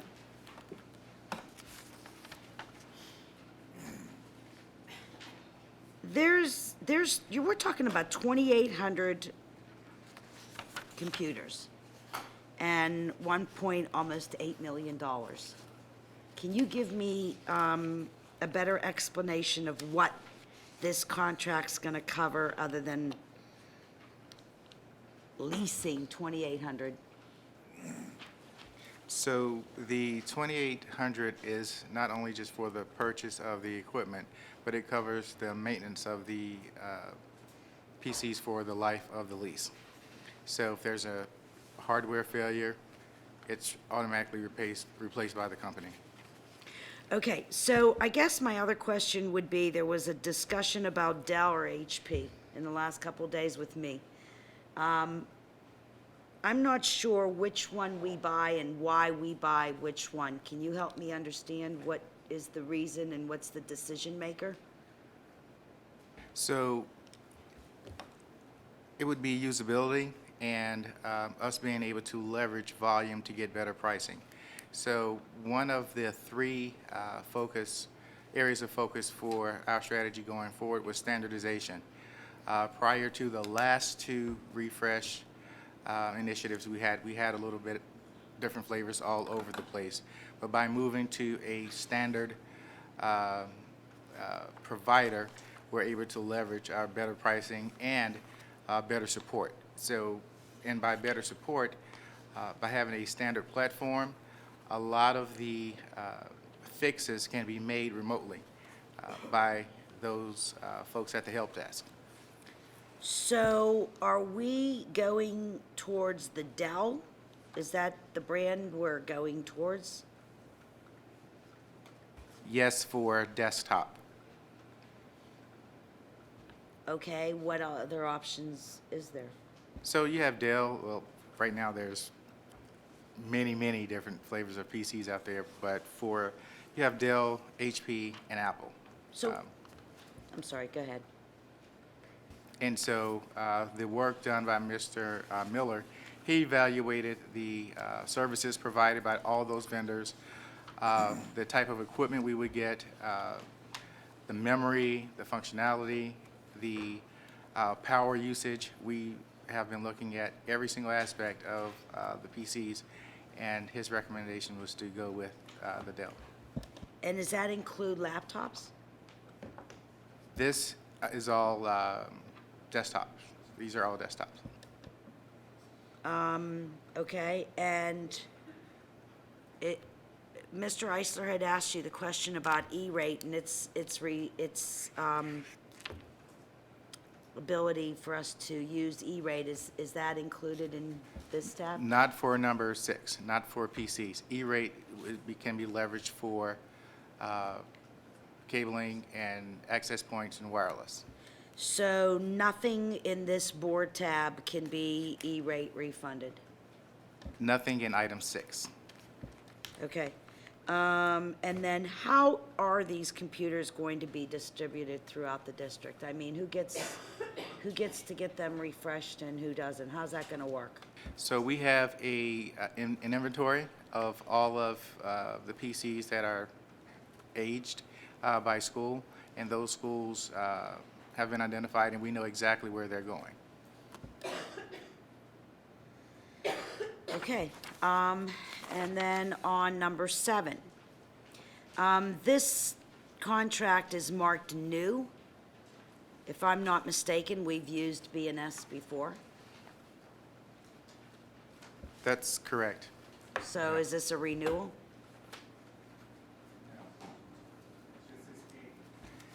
I believe, and to put it in context, new is new because these are new buildings that they're working on, not the relationship with the vendor. But the vendor's done the exact same work before. Correct. So the vendor is getting a brand-new contract, but doing exactly the same they did before with the other contract. Correct. And is this contract or this vendor going to be subcontracting the work? No. And we're comfortable that this company will be using local talent? Yes. Did we think about bidding these contracts out at all to save money? So when you take the approach of bidding work such as cabling, you may save money, but you can compromise quality. And so what we've tried to do was leverage the existing state contracts where the vendors have already gone through a level of vetting as well as pricing and negotiate from that point. Yeah, I don't disagree with you at all, Mr. Campbell. I just know that that's not necessarily the best pricing going through that line. Sometimes, that's why I asked the question if you've thought about bidding, because sometimes bidding even among those people could become beneficial to us. How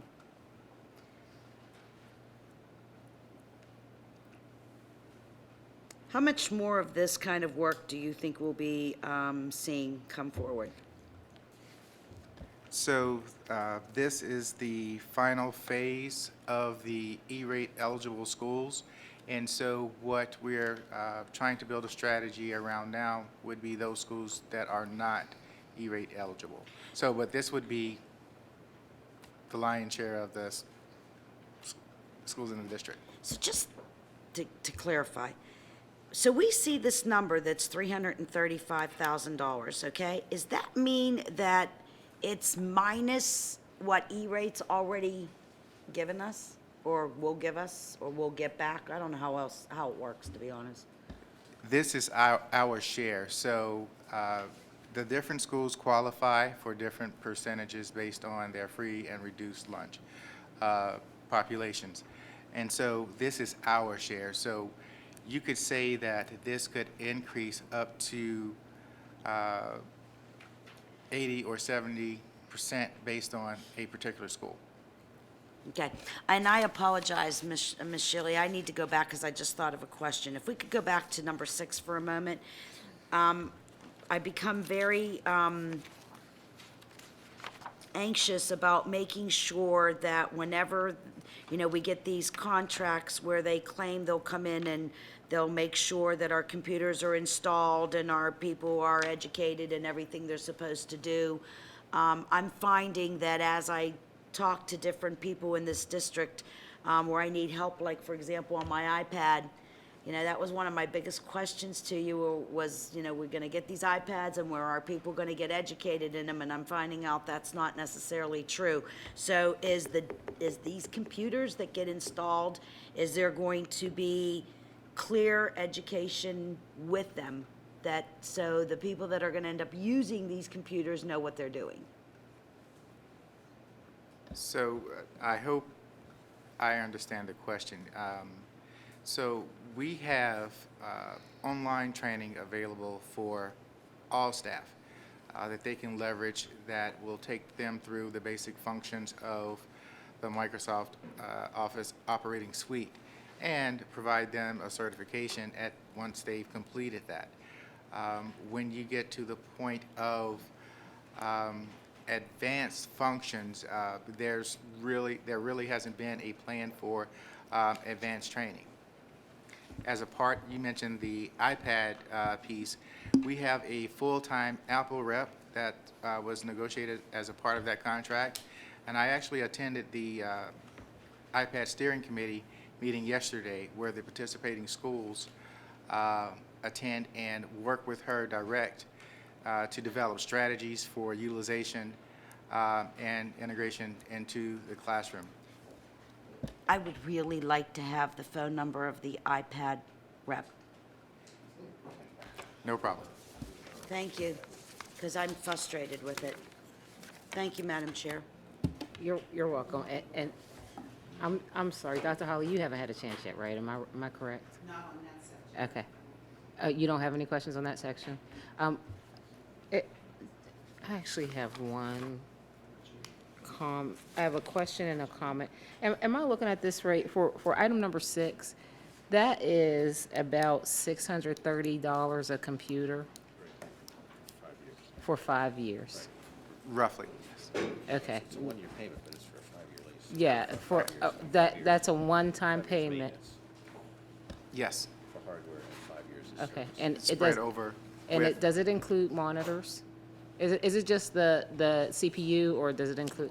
Includes monitors and complete system. That's a good number. Okay, thank you, Mr. Campbell. And then some years ago, and just to follow up on Ms. Khaleesi's, she may have asked this in a different way or the exact same way, so forgive me if I'm repeating her. We were provided with a list of computers per school. And I would guess that that list is out of date, because I would guess it was about 3 years ago. And so this isn't a big, it predates your time here at the district. It's not a big rush, but I think that would be useful information for us to have if that could be updated. I mean, it's not related to any of these tabs, but I found it to be useful to know which schools had what types of PC, or I guess now you can include iPad access. Seeing no more questions in the pink, we will move on to the blue, items 11 through 15, payments authorized. And I think, Mr. Brentley, would you mind starting? 11 through what? 15. I don't have anything at this time. Thank you. Mrs. Azuda? No. Mr. Iser? Just one quick question. Mr. Weiss, there is a change order in here. As I read it, it's number 2 in the following change order page. It's for Pittsburgh Malines University of Preparatory School, 612 at Pittsburgh Malines. This doesn't have anything to do with the issues we're wrestling with other prime contractors, does it? No. It does not affect that at all? It's not related to that. Thank you, Ms. Shealy. Mr. Sumter? On, no comments at this time, thank you. Mrs. Fink? Dr. Holly? Seeing no more in the blue, we will move on to general authorization, and I think that's the rest of the items for the evening. Mrs. Azuda, do you mind starting? No, this is the one I had the question on. Could you give me a Reader's Digest version of what this means? Because when I'm reading the abridged version on number 16, it sort of like doesn't match up with what I think I'm reading in the long version. So what are we doing and why? So that's just a step that we take whenever we sell a building that has outstanding debt to maintain the federal tax exempt status of the bonds that were issued on that building. So the exempt status is on the bonds, not on the property. On the bonds. That's the part that wasn't syncing up. Okay, thank you. Thank you, Ms. Shealy. Maybe hit my button off. Did it work? Okay. Thank you. Mr. Iser? Thank you, Ms. Shealy. Mr. Joseph, on 16, we're defeasing all the bonds at Reisenstein? I'll answer, is it yes? We're doing actual cash defacement? Yes. Correct. Shealy. Thank you, Mr. Sumter. Thank you, Ms. Shealy. This is on general authorization? Yes. Sale of Shenley High School, sale of the Shenley facility. To remain consistent, I voted against the closing, wanted to table the sale at one time.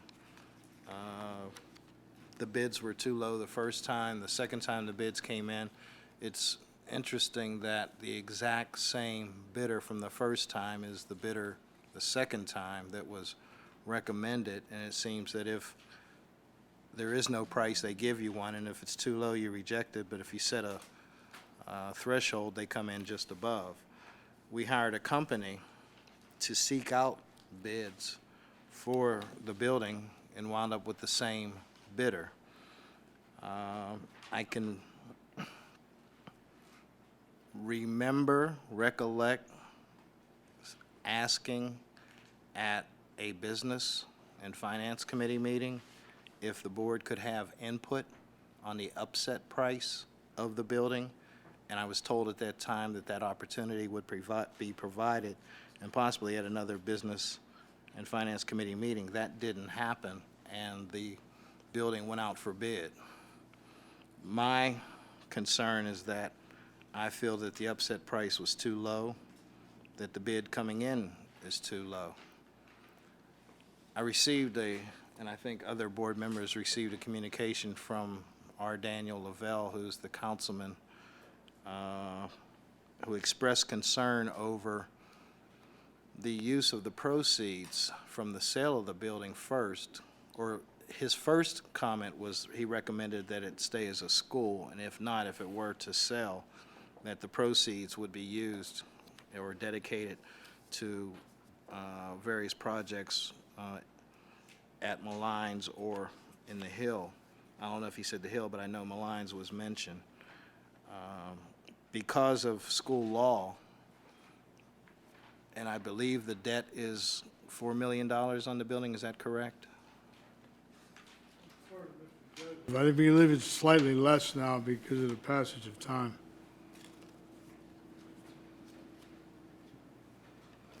The debt's about $2.93 million on the building.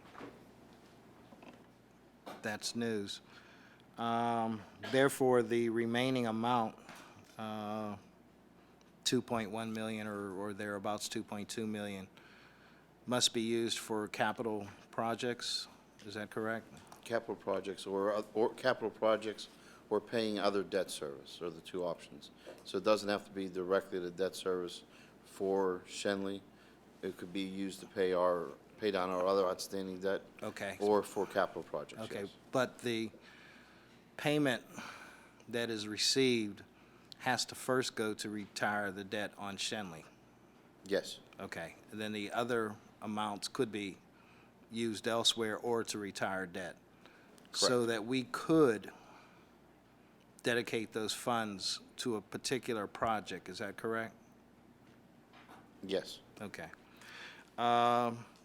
It's a little comforting to know that it's more than the 1.1 million, that it's somewhere in the neighborhood of 2.2 million. However, that's still a small amount in terms of trying to do capital projects that are either desired or recommended, primarily, say, if you wanted to improve the gymnasium at University Preparatory School at Margaret Malines, that amount could contribute to that, but other funds would be necessary. I think at the time when the committee was to be formed to look at the reuse of the building because resources weren't readily available, that it fizzled at that time, and because we haven't seen resources appear to either remediate the school itself, bring it back online, or to do some other project within the district. Again, I feel that the upset price was too low. I am going to remain consistent with voting against the closing, voting against the sale, tabling the whatever proposal we had at one point in time, and stay consistent with that. It is a gem or jewel of a building architecturally. It's unique. It's ironic that it was the first $1 million facility, first $1 million high school built in the United States, and that at this point in time, we're close to getting that back, less the repayment of debt. But because there hasn't been a groundswell of bidders for the building, I think at some later point in time, I don't know the efforts that were made by the company and how far-reaching it was, but I think this district could have put a for sale sign in front of a building. At least I did see that. And if only the initial bidder comes back to bid again, but comes in close to the upset price, tells me that if we would have maybe considered a higher price, we may have gotten more for the building. So those are questions or concerns that I have. I would like to see it come back online as a school. If it were to sell, to me, the proceeds should be sufficient enough to help deal with equitable concerns within the district, so that if Shenley goes down, or if, because the kids had to be relocated, because there are still deficiencies within the district, I feel that the price should have been higher, and if that can come about through the denial of sale, I'd appreciate that. If it does go through or pass, if we can dedicate the funding, even though it's a minimal amount, over retiring the debt, to address concerns in the area where Shenley's located, to offset the fact that we had to relocate the children in the Hill District at one point from a junior high school or middle school to elementary schools, trying to make those work for the kids in that neighborhood, and that was not adequate because of being denied a full service or full-size high school facility, being again relocated in a middle school for high school purposes, that something should be done. This is an item that I would recommend pulling for next week for further discussion, and perhaps continue more at that time. Thank you. Thank you. Excuse me. Thank you, Mr. Sumter. Mrs. Fink? Dr. Hawley? Yes, I do have a few questions. For number 16, can you tell me, did you do a cost analysis on what we would actually receive in the future on the sale, from the sale on Rosenstein? What tax base we would actually get from the sale on Rosenstein? What benefit is it to the district? I think in their proposal, there might have been some declaration of increased jobs in real estate tax, but I'm not recalling the dollar amounts, or if they were that specific, Dr. Hall. Okay, well, so the reason why I ask is because I'm close to that neighborhood, and I have to drive past there almost every day as I do my daily tasks. And it's a bit heartbreaking to see a building being raised, and now it's actually has a fence around it, around the entire property. So we're not talking about just the school. I'm talking about the field now has been dug up. You know, a wonderful facility, and then a wonderful play space for the children in that area, whether they be high school or pre-K to 8 or whatever. You know, all of that land that was around that building, you can now visually see it as it's actually has a fence around it and it's being dug up. So I was just wondering, now I didn't vote for this, and I know that I would have never voted to sell Rosenstein to anybody other than to keep it as a school. So I'm just curious as to how much money the district actually thought they were going to receive by the sale of this building. And then, because the cost doesn't seem to go along with what we're actually going to be getting. Just my thoughts on that, and I'd like to know what was the thinking of the board at that time when you voted to sell this building? Our biggest asset, as a matter of fact. I mean, we don't have anything else. That was one of the biggest ones. If it's not, Mr. McCray, which one was? I just, you shaking your head. Which one is bigger? Which one would have been bigger? Would there be one bigger? South Hills. South Hill, as a structure and square footage, probably South Hills High School is bigger.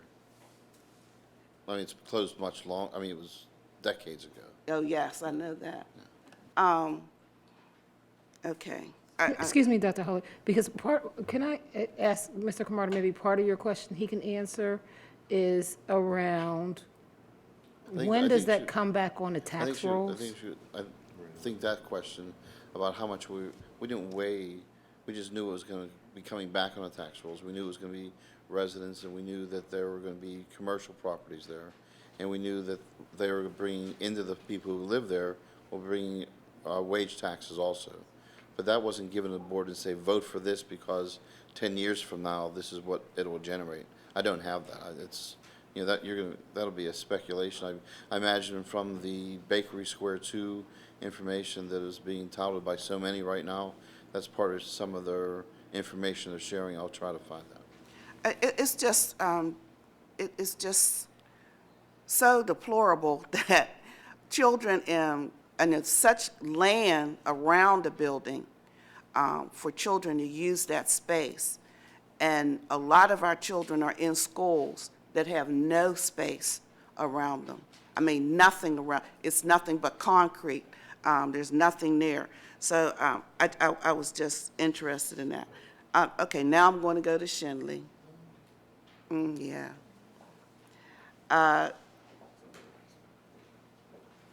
Can you, I had to write my questions down, and I love my iPad because I could do research at the same time as I asked these questions.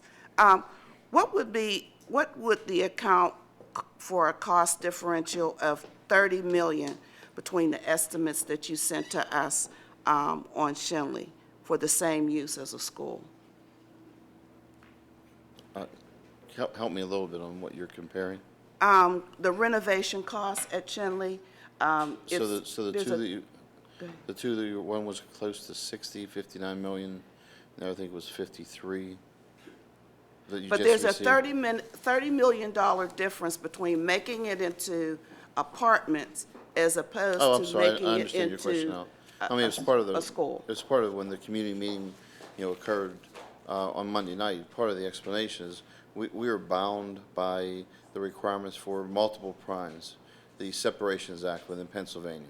And it requires that you have 4 primes, and you could have a 5th if environmental issues are a separate prime as you would bid it also. So while a private company can go in and they can pick, for example, XYZ company to be their contractor. They'll pick them as their contractor. They arrange who the plumber is, the electrician is, the HVAC person, they take care of environmentals, all from that one contractor. And, some speculation, I think it was one person the other day said, our costs are about 20% higher than what it costs for a private company to go in. And then the other part of it is converting back to a high school versus converting back into apartment use. There is a differential for the type and what you're using the building for also. Okay, and I did a little research on this as well, because I wanted to be very clear about making these, after you said that, because I did ask you for that information. And I did receive a publication that if we had done this in 2008, there was a Supreme Court ruling from the Department of Education that would have allowed us to have a waiver if we had asked to not do that, that we would have been able to have, do you have something to say, Mr.? No, I will respond when you're finished. Okay. I'm interrupting. Okay. I just was, wanted to know, I know you weren't in charge in 2008, this wasn't your job, but in 2008, if we would have been able to put in a waiver, and we would have been able to actually use different contractors rather than being sequestered to do separation. The Separation Act would have allowed us to do that.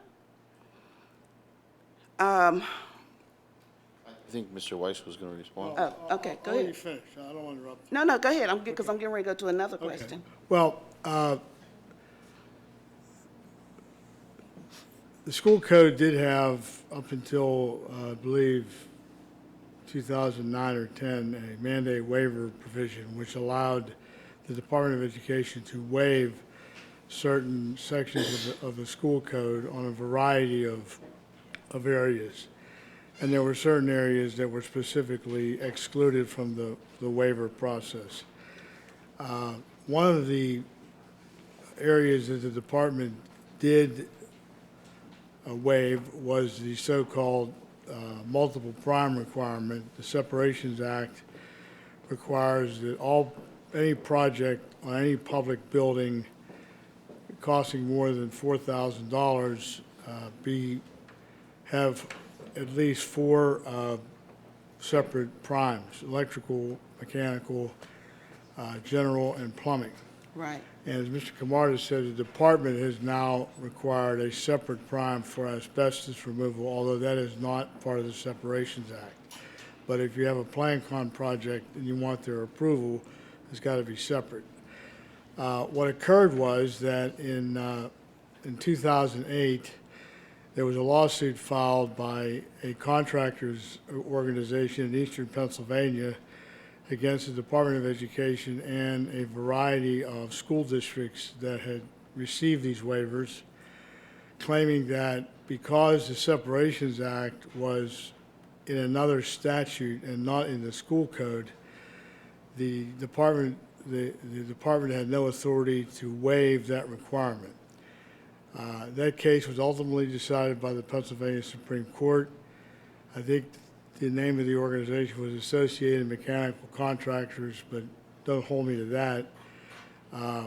And the Supreme Court ruled that the Department of Education had no authority to waive the multiple prime requirements. So that was the demise of the single prime movement in school construction. It is a big cost driver because it leads to difficulties in managing projects. But I just wanted to clarify that that is the history of that. And in any event, the mandate waiver law itself is gone, but as of '09, it was gone for Separations Act purposes. Okay. For the renovations that you actually sent to us, it was almost making the school a brand-new school. Do we do that for all of the high schools in the district, or all the schools, as a matter of fact? I think we did that for Westinghouse. Well, yeah, because it was Well- falling down around the kids. I Well, guess and you Shenley's would. falling down around the kids. And So I guess you just answered your question, thank you. No, the difference between Westinghouse and Shenley was like night and day, and I was in both of those buildings. That upkeep at Westinghouse was deplorable. And it was also, now that I'm looking back at it, you're right, it was deplorable at Shenley. And you almost had to do something about Westinghouse, or else the kids would have had to go somewhere else. But the point that I'm making at Shenley is that the school was filled with children, and we don't understand why there was not something done to that building over time. You put a brand-new addition onto it, not you. It wasn't your job at the time. I understand that. But there are a couple of other questions I would like to ask. When we did the resolution, I specifically asked for the specifications. Now, and we've talked about this back and forth over the telephone. So the specifications that you gave to, what specifications were actually given to the contract? What we did after the resolution was passed on January 23rd is we immediately contacted HHSDR and we contacted the other contractor that did the work. We went over with them very specifically what the resolution was, told them they were looking at their previous work, go back into the building to give us updates from their previous work. We also talked to them about what we've had on phone conversations with it. In one resolved of the resolution, we're saying give us details. Another one says give us specifications. I don't know how you do one without the other, and then we provided the communication to the board with that, feeling that the board actually ended up advantaged and that you had the specifications of what the work that they deemed would need to be done to have the school reoccupied as a school, and then had the cost assigned and estimated with that. So feeling it gave some advantage, as we talked about this, because of the confusion, and they were in there, they were doing the work. I wasn't going to say once they gave the cost, scrub that and clean that off and say, well, here's the list of work that needs to be done.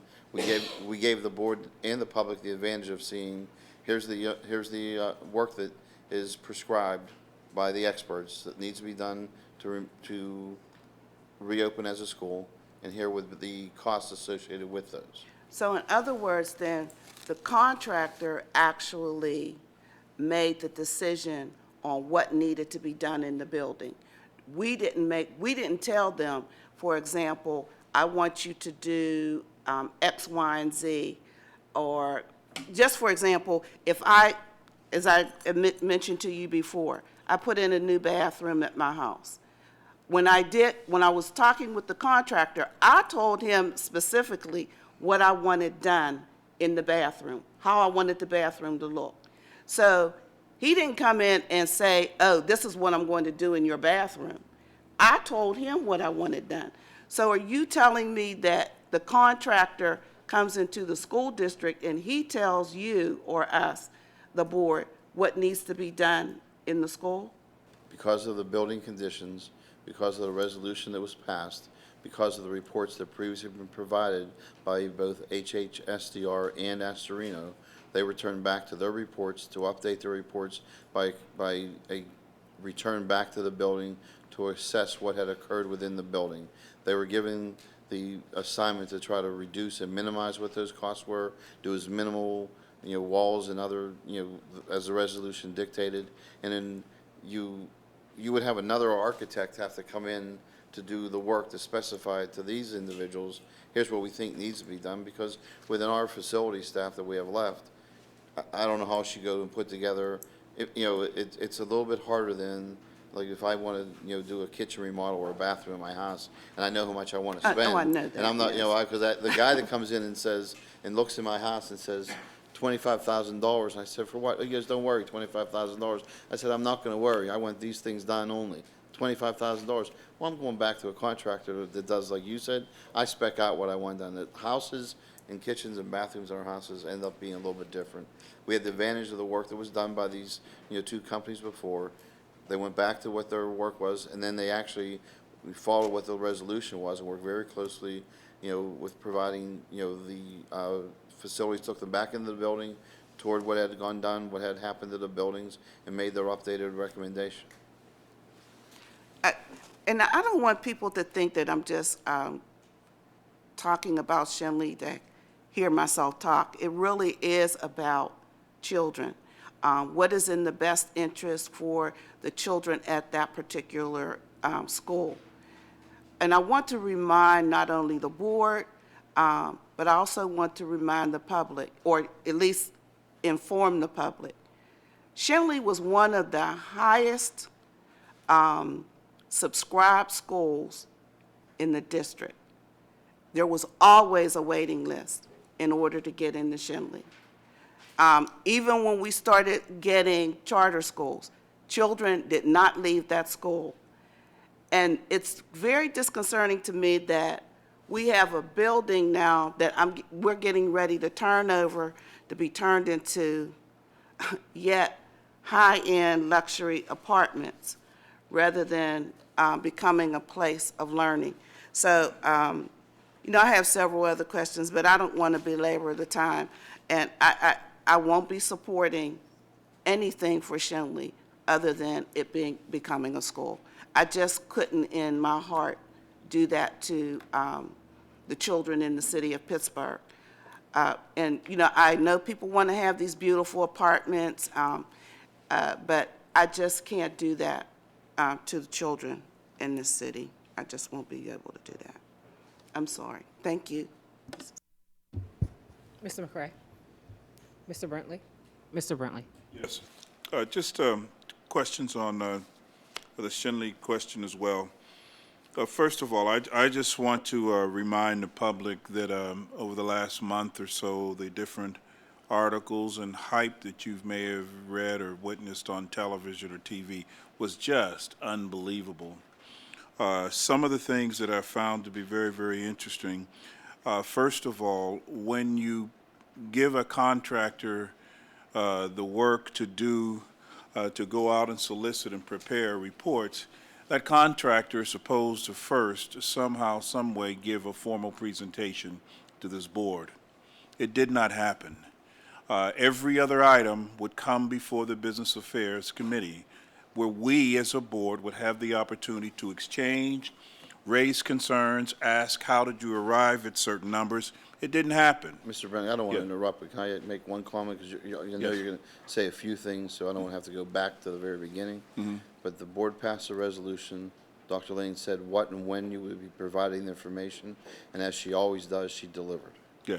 So she met her deadline because you, the board, wanted to have the information before the community meeting, and I give Dr. Lane all the credit in the world, and then she committed that staff will get that done, and I wiped my brow, and you provided what you were asked for. Okay. Mr. Camarda, I do not want to get an exchange with you. I totally disagree. As a board member, yes, she has delivered with providing that information, but the entire process was just one that was so flawed. No matter what happens, we as a board should have received a formal presentation of that contractor's finding. We did not have that. There was not even a committee that was planned. Secondly, you're often reading about this, the review committee or panel. It gives the impression as if this is the official voice and the official recommendation of this board. It is not the case. Their job was to provide the information, and of course, it was our job to give, to make the recommendations. The figures, unbelievably, was nothing short of pure propaganda. When you can come back and tell a cash-strapped district, yeah, we can do the building, but $50–60 million, that is to scare you, that is to force the issue of we made the right decision back in 2008. Secondly, the issue back in 2008 has not been resolved. The question was when Mark Roosevelt, during the experimental program, he closed the school and said it was because of asbestos, it's bad, it's dangerous, get those kids out, it's dangerous, and he closed it for asbestos. Mr. Joseph, in your write-ups, what was the actual cost to abate the asbestos in the Shenley building? Based on the new estimates? You could even take the inflated estimates. The estimates that were provided by HHSDR and Astorino were in the vicinity of $2.9 million, I believe, for asbestos abatement. Okay, that's a little different from what was told us in 2008, which was 40, 50, 60, and on the radio, Mark actually said that it was close to $70 million. Look, this whole process of Shenley and the handling of it is unbelievable. That's why I support a formal investigation. This is nasty. This is nasty. When you can constantly go out and get these estimates, but we were asking the question, well, was there asbestos? Were there dangerous? That's the issue. Were there dangerous levels? And so we have yet to hear anybody move forward to talk about that. I support what they originally said. And as a board member, 14 years here, the pressure is so unbelievable placed on this board to go along, to get along. I'm actually considering some things to even protect my family a little bit more, because this is so big to certain people to take this from this district that they're actually making calls to make some calls. Will you call so-and-so to force this sale through? Regardless of what happens at the end of the day, somebody lied, somebody withheld information, and this is unbelievable to do this to a school district. It's unbelievable to do it to children, and it's unbelievable this item is going to come before us. Now, Mr. Joseph, I am terrible on math. Help me. The debt on Shenley is how much? Around $2.93 million. You are accepting a bid for Shenley for how much? $5.2 million. And the rule or the law states that before we can actually sell it, we have to, or they must, of course, settle and take care of the debt. Is that correct? Well, with the proceeds from the sale, we've much first settled the debt, and then whatever proceeds can be used for capital projects or further settling debt, as Ms. Camarda previously stated. Okay, so if this were to happen, after the debt is paid, what is the money that we walk away with as a district for that building? $2.3 million. Okay. Now, if you remember, there was a similar stealing with the Reisenstein situation. Nobody got angry. So you have an entire region of the city.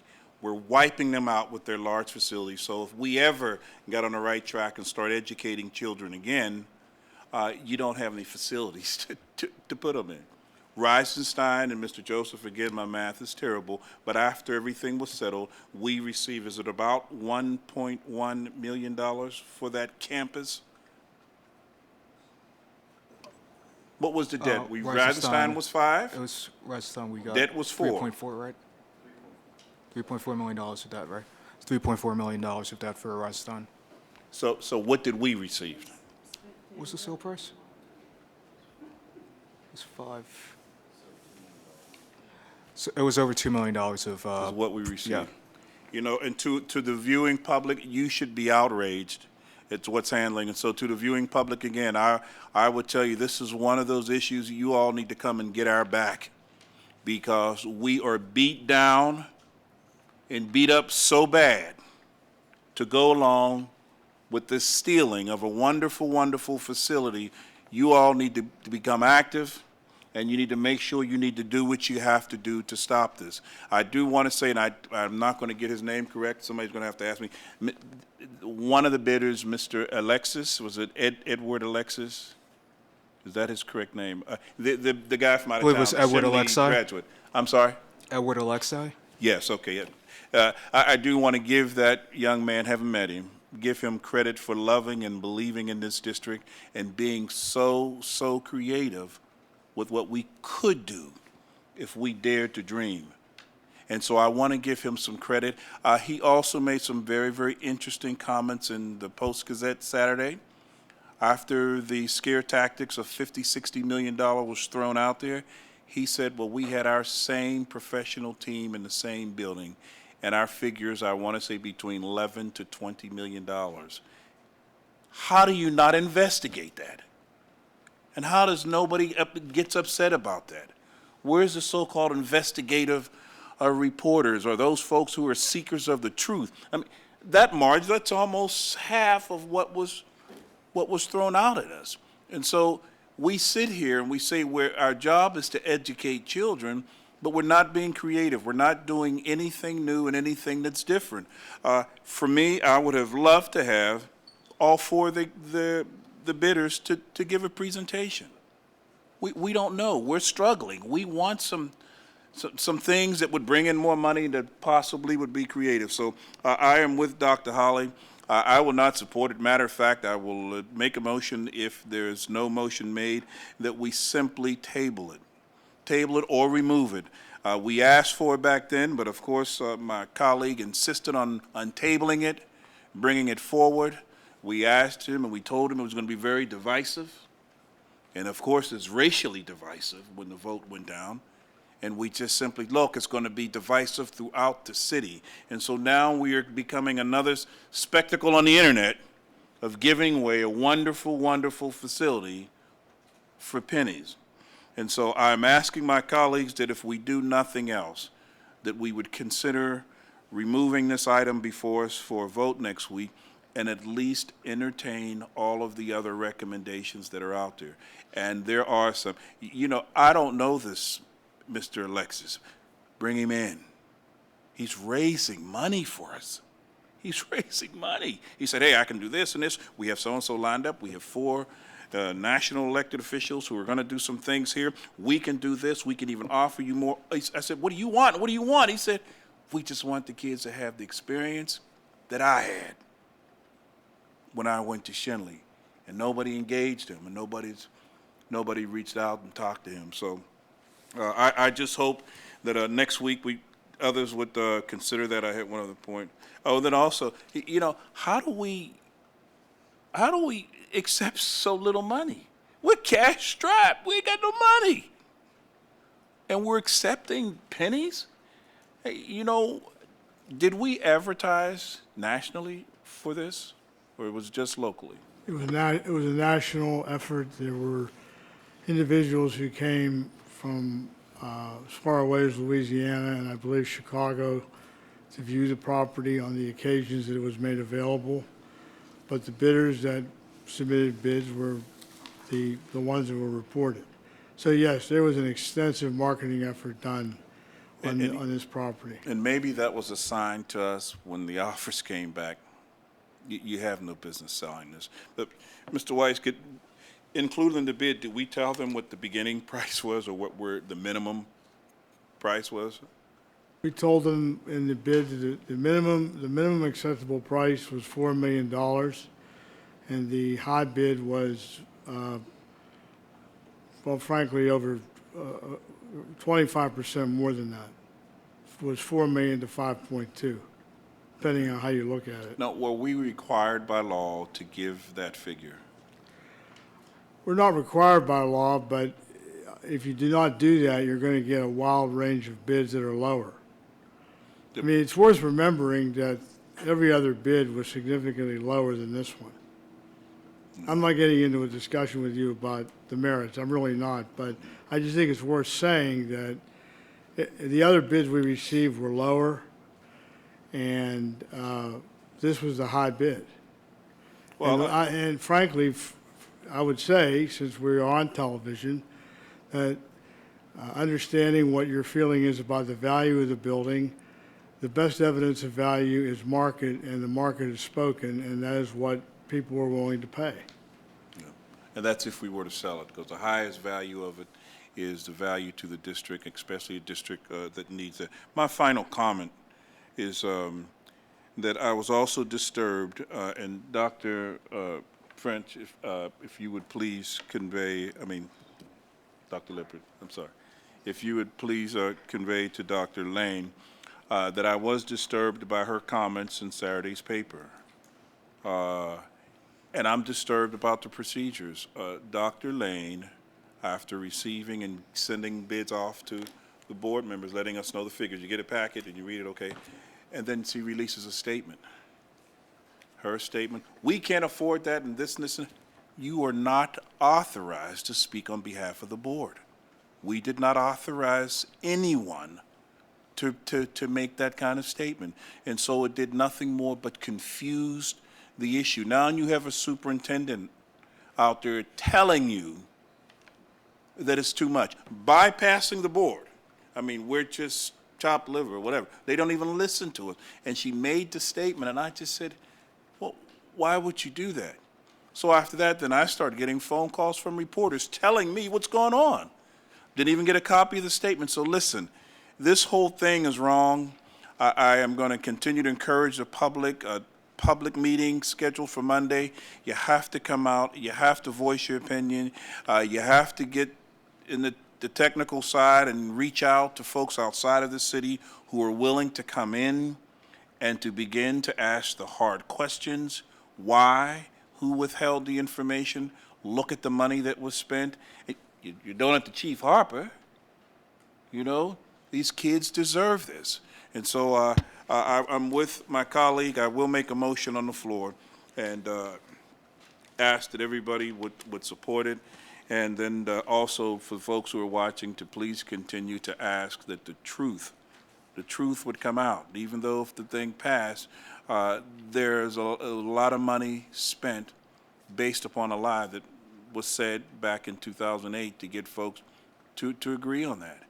It's a building that's needed, and nobody wants to begin to ask those questions. So I'll support this item next week with my colleague by simply not supporting it as selling it, but hopefully as an opportunity to pull it back. And I will ask my colleagues, if we pull it back, if I can count on their support, especially my colleague who untabled this. And I'm asking that you not allow this district to continue to be so angry and so divisive over this item. If we do nothing else, we should at least pull back, take our time, and let's simply get to the bottom of it. If it ends up selling it, okay. If not, you call in this other folks and you say, let's have a dream session right here. How can we come up with $10, $20 million if it's necessary to do the repairs? And how can we make this thing work on its own and at least ask the question? So I will ask for my colleagues again to allow that and not let this anger to continue to go forward on an item that we need. Thank you. Thank you, Mr. Brentley. Mrs. Azuda? Oh, did I really? I'm sorry, I really did lose track. Seeing no other comments? Yes, thank you, Mr. Iser, because I was really going to adjourn this meeting if you wouldn't have reminded me. Give me 1 second, Mr. Brentley. Does anyone have items from either education or business that they would like pulled for this further discussion at the legislative meeting next week? Mr. Sumter? The item regarding the Hill House Passport Charter School and Shenley High School.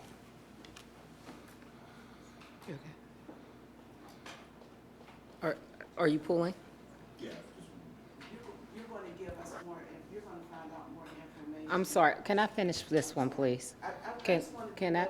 before I ask you Can, to pull it. okay, go ahead, go ahead. That's why. Are you going to get more information on the numbers of students that are going to Costa Rica? For 10 students going to Costa Rica from Colfax? We can find out how, when Mr. Maystein returns tomorrow, if they have any plans to increase that number, but my assumption is that for this trip, the number that was given to us was 10. You know what, maybe I just need to ask that of him. It may not need to be something that needs to be pulled, but I really want to know why there are only 10 eighth graders going, when I know when I know there are more than 10 eighth graders that take Spanish at Colfax. Just to be clear, Dr. Hawley, yeah, to be clear, every eighth grader takes Spanish at Colfax. I don't know what the number is.